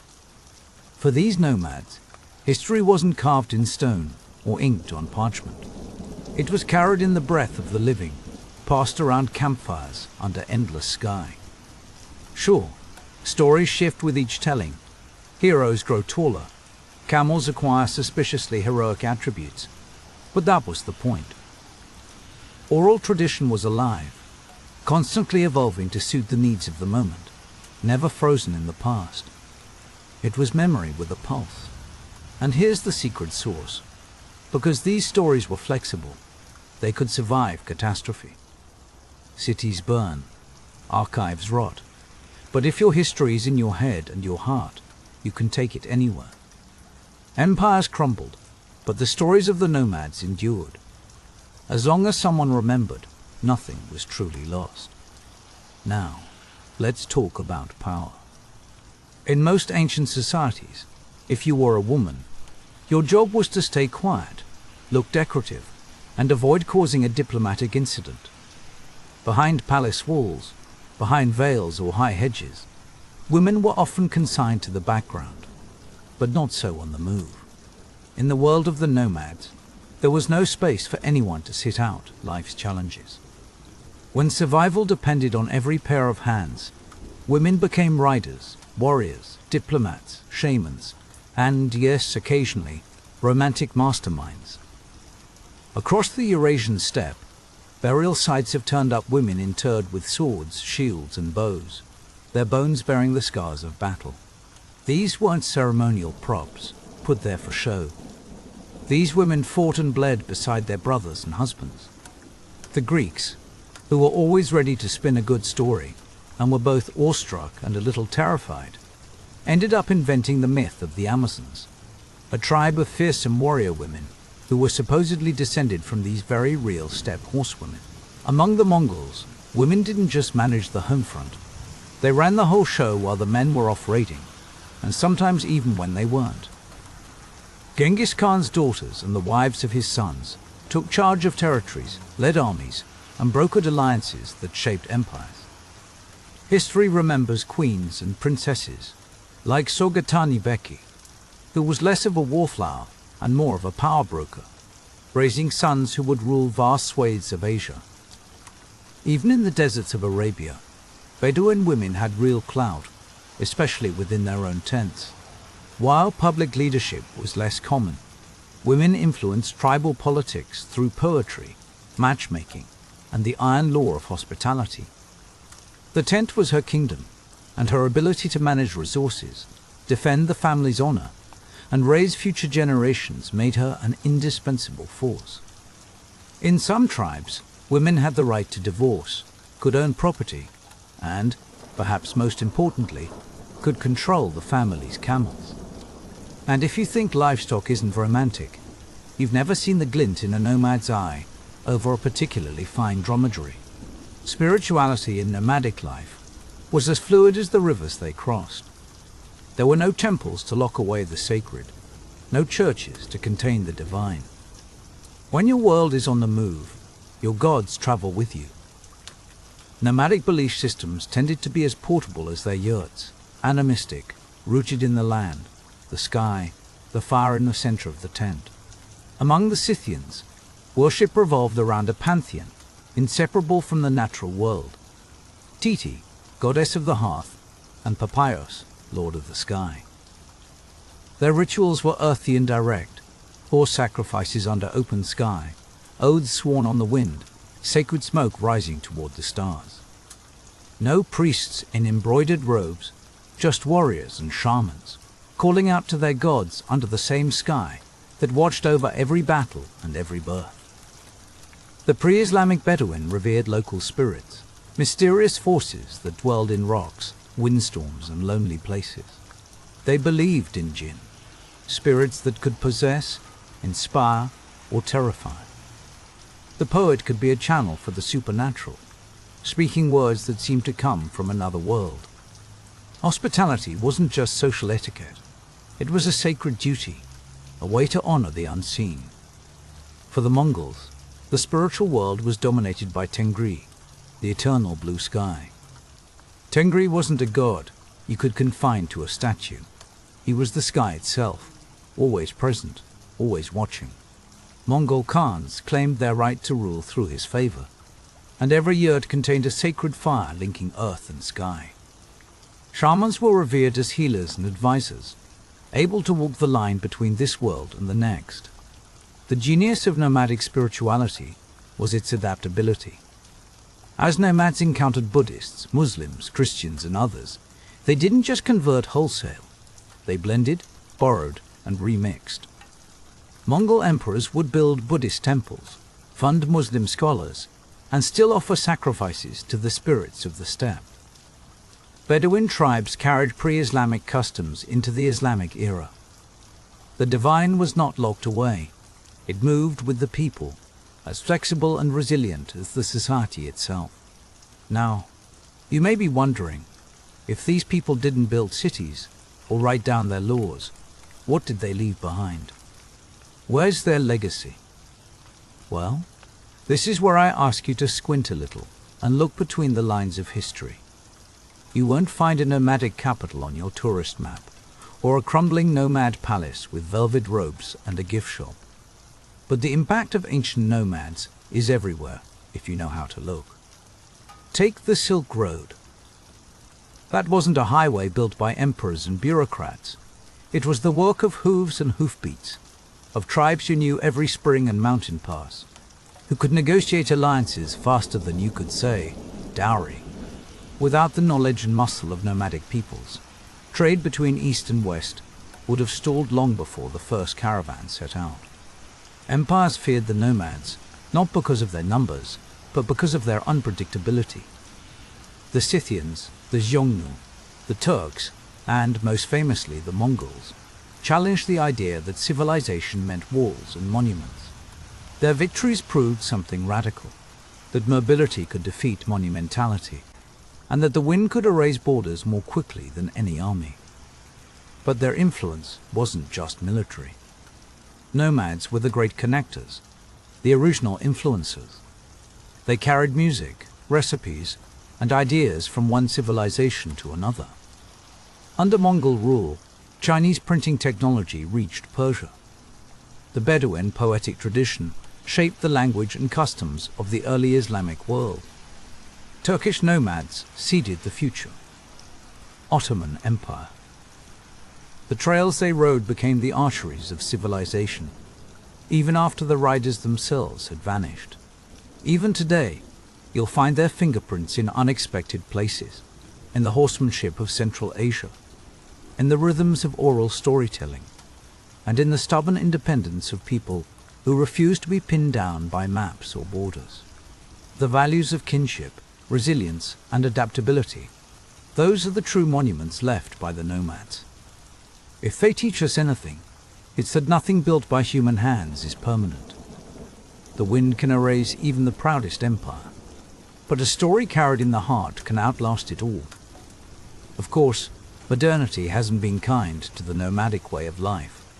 Borders, climate change, and the relentless pull of cities have shrunk their world.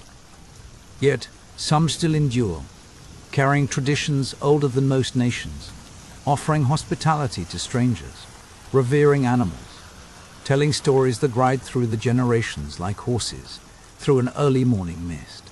So when you're tempted to measure history by stone and steel, by palaces and pyramids, remember this: the real action, the true pulse of civilization, was often happening in the spaces in between. The nomads didn't just cross deserts and steppe. They crossed the lines between memory and myth, between power and survival, between spirit and song. That's where history moved, and where love, in all its wild, unpredictable forms, found room to breathe. Because sometimes the greatest legacies aren't carved in stone, but whispered in the dark, carried by wind and hoofbeat across centuries. And speaking of journeys that reshape the world, let's shift our gaze to another kind of crossing, one that traded horses for locomotives and oral tradition for the relentless advance of steel rails. In the mid-1800s, America was a country divided not just by politics, but by terrain. Picture yourself in mid-19th century America, a country split not only by politics, but by sheer, stubborn geography. On one side, the east humming with factories, choked with city streets, ships crowding the harbors. On the other, the west, a wild, lawless sprawl of mountains, deserts, and the possibility of gold glittering somewhere just beyond reach. The land between. Over 1,700 miles of wilderness, so brutal, it might as well have been another planet. If you wanted to travel from New York to California, you faced a harrowing choice.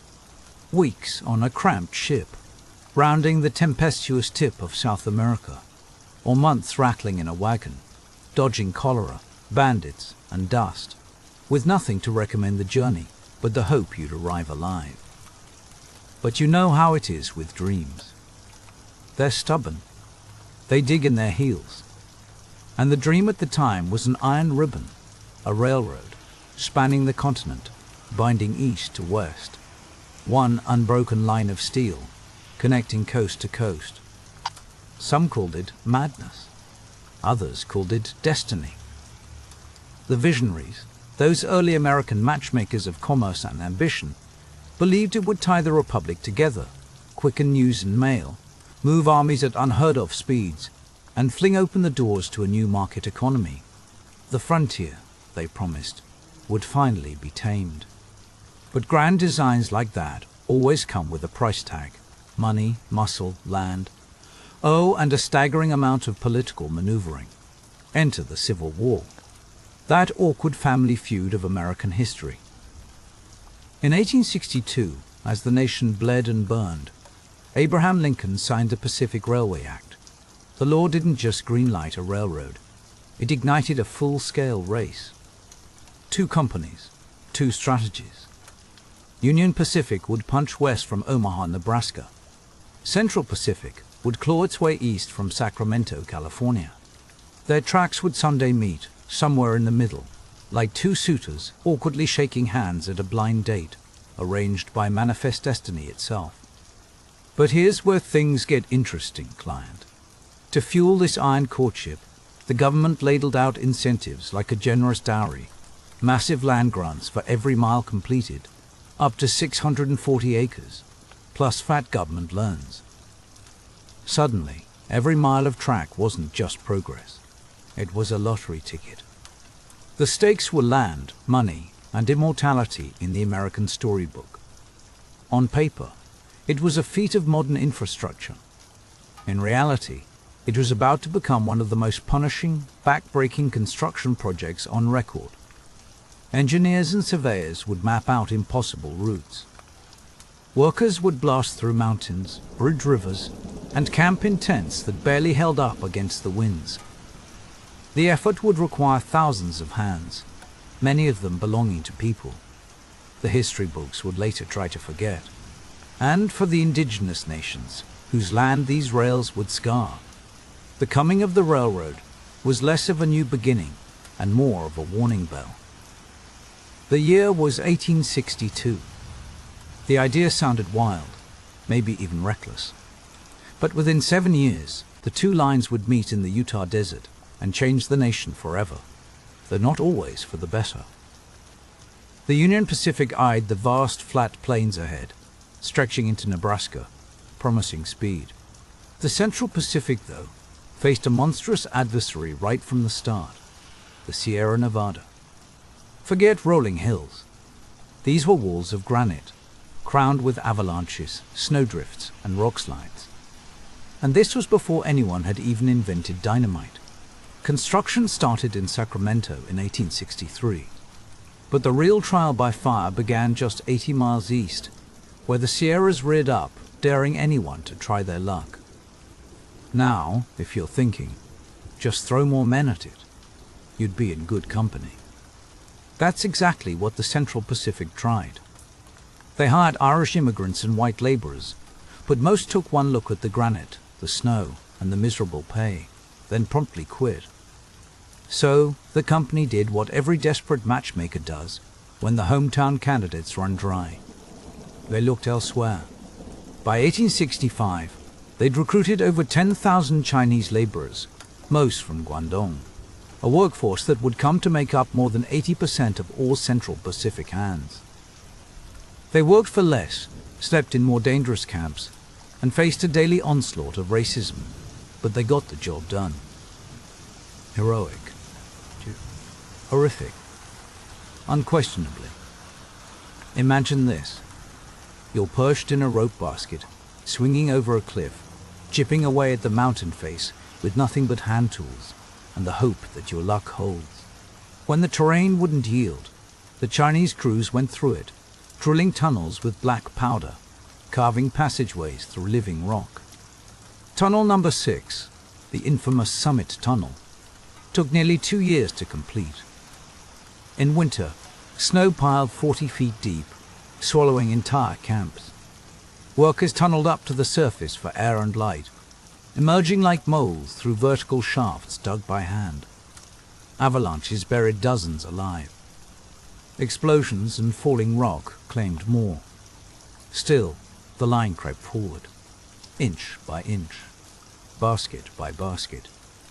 When mountains couldn't be moved, they built towering wooden trestles to leap ravines. It was some of the most dangerous and overlooked labor in American history. Few records mark the names of individual Chinese workers. No memorials, no statues, no golden spikes engraved with their stories. Yet, without their hands, the Transcontinental Railroad would have died somewhere in the Sierras. Just another failed courtship between ambition and reality. By 1867, the Central Pacific finally broke through the mountains. Victory? Sort of. What lay ahead was desert. Dry, deadly, but at least flat. The worst, at least for now, was behind them. Meanwhile, things were no picnic on the Union Pacific side. Starting in Omaha, the company laid track westward, racing across the Great Plains. The land looked easy, flat as a pancake, stretching as far as the eye could see. But the real challenge wasn't geography. It was people, politics, power. The Union Pacific hired Irish immigrants, former Union soldiers and freedmen, veterans looking for steady income after the Civil War's chaos. These crews could lay 2 or 3 miles of track a day, their progress only slowed by the ever-present threat of attack, hunger, and the elements. But don't forget whose land this was. The Pawnee, Cheyenne, Arapaho, and Lakota Sioux had called the plains home for generations, hunting buffalo, honoring sacred sites, raising families. To them, the railroad wasn't progress. It was trespass. The tracks cut straight through their hunting grounds. The shriek of the steam engine scattered buffalo herds. The telegraph poles and surveyors' stakes desecrated places. The tribes held sacred. They saw the future barreling at them, soldiers, settlers, fences, and the end of everything they'd known. Resistance was inevitable.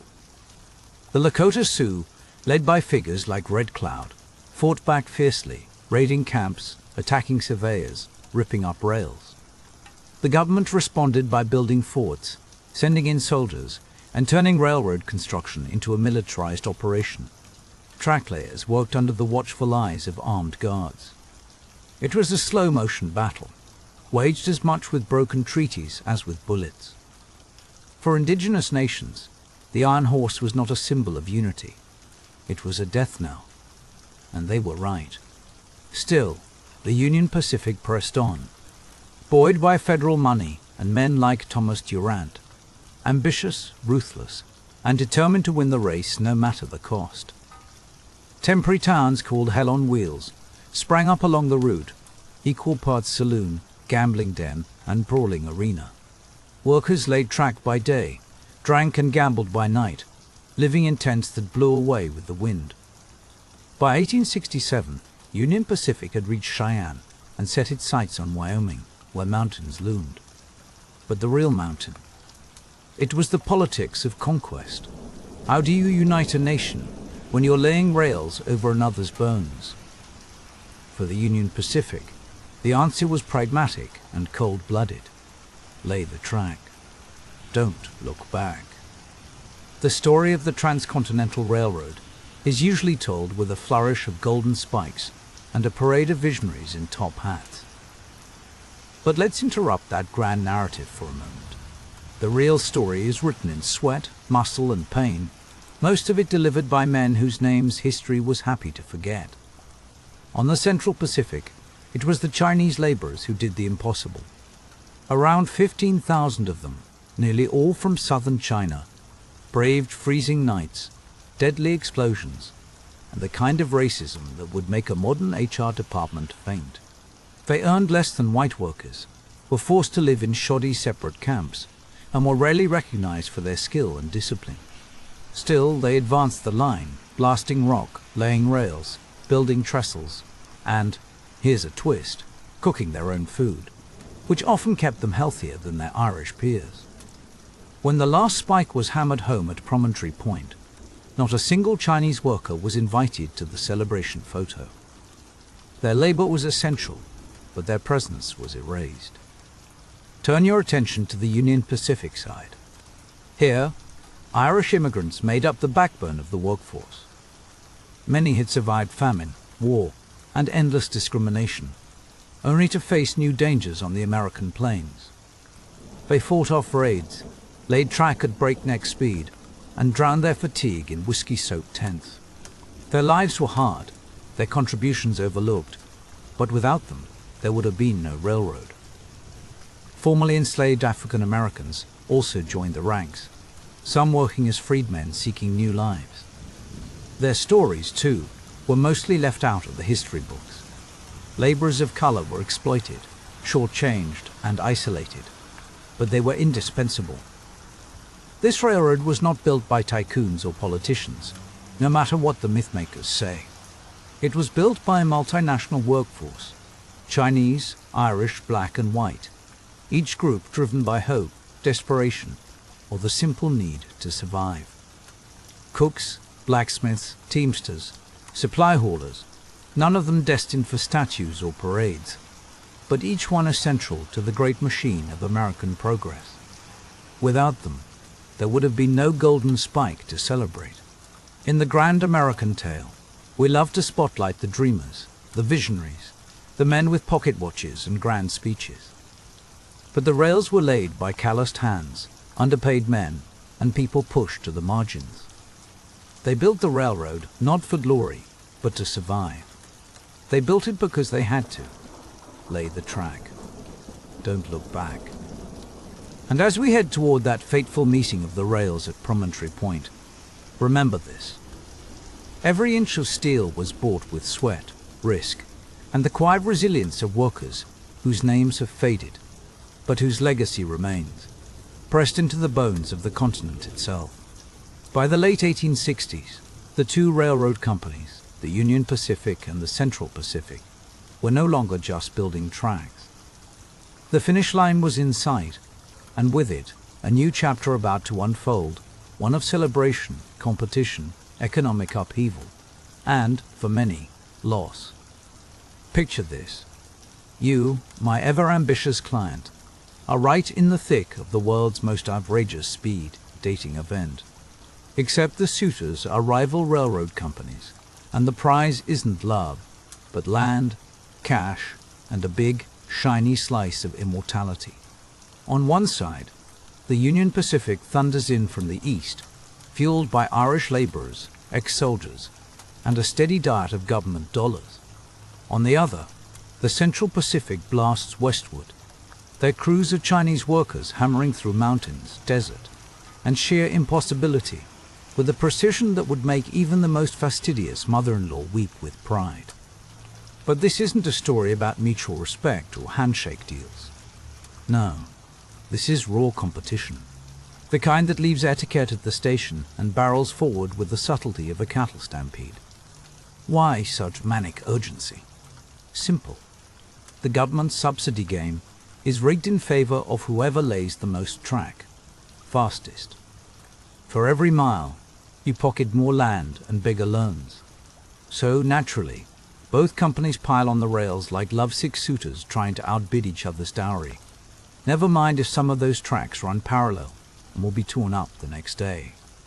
Wasteful. Absolutely. But in the game of railroad courtship, it's not about logic. It's about winning.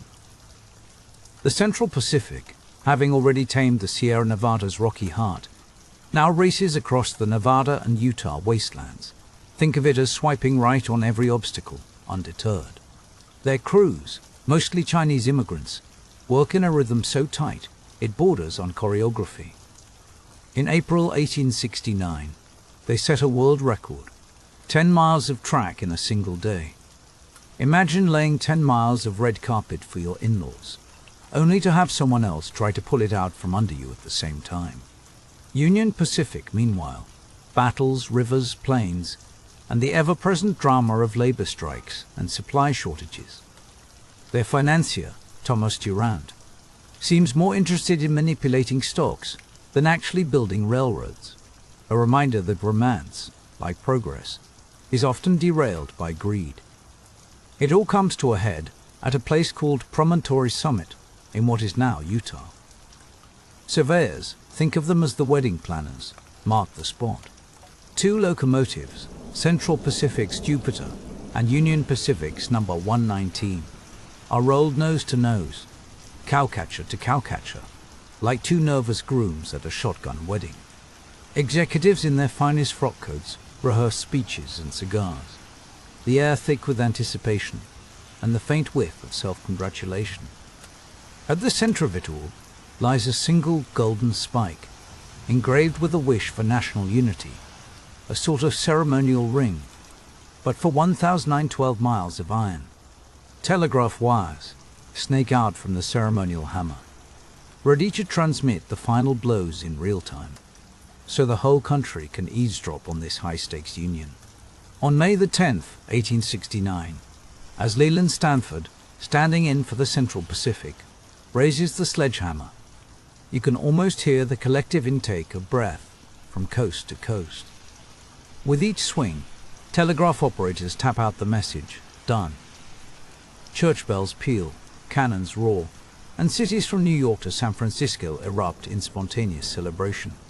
Imagine the entire country at the world's most raucous wedding reception, toasting the union of East and West as if it were the happiest of marriages, and not, perhaps, a shotgun wedding with consequences nobody has truly considered. The United States, just a few years out of civil war, suddenly finds itself stitched together by steel and steam. What once took months by wagon or ship now takes a mere 7 days by train. The symbolism is intoxicating. A fractured nation, newly bound, ready to charge into the industrial age at full tilt. For a moment, the country allows itself to believe that progress is as simple as driving a spike into the ground. But let's not get too swept up in the champagne and confetti. If you peer into the famous photograph taken that day, you'll notice something peculiar, and if you're paying attention, deeply unsettling. None of the Chinese workers who made the Central Pacific's impossible feat possible are anywhere in the shot. Not a single Irish labourer, freedman, or native scout stands beside the bearded executives, their hands on the hammers, their pockets full of promises. The people who actually built the railroad are nowhere to be seen. Instead, the photo is all frog coats, cigars, and self-congratulatory grins. It's a family portrait where half the family has been airbrushed out of existence. So, while the nation cheers its unity, the reality is far murkier. The railroad does unite markets and people, but it also sharpens the lines between races, classes, and cultures. It forges a single artery of commerce, but the blood that runs through it is mixed with loss and erasure. The official history is all about triumph, but the real story is buried under the ballast, somewhere between the rails and the land they cut through. Now, let's widen the lens a little. The completion of the railroad doesn't just shrink the map. It detonates the American economy. Overnight, the United States morphs from a pair of coastal cousins, awkwardly linked by wilderness, into a single, humming organism. Goods that once took months to cross the continent now zip from one coast to the other in less than a week. Wheat, corn, and cattle from the Midwest feed hungry mouths in the mining camps of the West, while manufactured goods and news from the East flow in the opposite direction. Where once you needed oxen and months of patience, now you have rail cars and the relentless pace of steam. Towns pop up along the rails like mushrooms after a spring rain, some destined for greatness, others vanishing as quickly as a forgotten tinder match. Each is a node in the growing network, pulsing with the rhythm of pistons and whistles, stitched together by the steady drumbeat of commerce. The railroad doesn't just create jobs for ironworkers, miners, and lumbermen. It spawns a new class of tycoons, bankers, and small-time entrepreneurs. People who see opportunity in every depot, every hotel, every general store that springs up along the line. Mail speeds up. News races across time zones. For the first time, the federal government can project power across the entire continent, dispatching troops, resources, and bureaucrats wherever the rails go. And let's not forget the human tide. Millions move west, immigrants, homesteaders, prospectors, and the occasional outlaw, all drawn by the siren call of new beginnings. The railroad is the great matchmaker, introducing people and places that would never have met otherwise, for better or worse. Yet, as with any whirlwind romance, the benefits are not evenly shared. The wealth flows upward, pooling in the pockets of barons and bankers, while the workers who laid the track remain as poor as ever. And if you listen closely, you'll hear the rumble of something darker beneath the celebration, the displacement, the dispossession, the erasure of entire peoples and ways of life. This is where our story takes a hard turn. a pattern interrupt if ever there was one. Beneath the polished steel and the gleaming headlines lies a legacy as jagged as a broken heart. The railroad doesn't just unite a nation. It slices through the ancestral homelands of the Lakota, Cheyenne, Shoshone, Ute, and many others. Lands that were once open plains, sacred ground, are now carved up by rails and telegraph poles. With every spike driven, native sovereignty is chipped away, replaced by a grid of timetables and fences. The consequences are as swift as they are brutal. The great buffalo herds, central to the lives, economies, and spirituality of the plains tribes, are hunted to near extinction. Sometimes, passengers are encouraged to shoot buffalo for sport from the windows of speeding trains, target practice with the added bonus of cultural devastation. Herds that once numbered in the tens of millions dwindle to a heartbreaking handful within a few decades. But the railroad brings more than just hunters and tourists. It delivers wave after wave of settlers, surveyors, and soldiers. Towns erupt where there were none before. Homesteaders, emboldened by federal policy, stake claims on tribal land. What treaties haven't taken, the railroad now absorbs. And with settlers come military garrisons, meant to protect the tracks and suppress any resistance. Conflicts flare. The Sioux, Cheyenne, Arapaho, and other nations resist in a series of desperate wars, some called uprisings, some remembered as massacres, all marked by tragedy. From Red Cloud's War to the Battle of the Little Bighorn, the rails serve as battleground and trophy alike. Eventually, the fight is lost. Indigenous nations are corralled onto reservations, often hundreds of miles from any place they once called home. The psychological toll is immeasurable. Sacred sites are desecrated. Age-old hunting patterns collapse. Nomadic cultures, built on movement and vast horizons, are forced into stasis, watched over by government agents and military booths.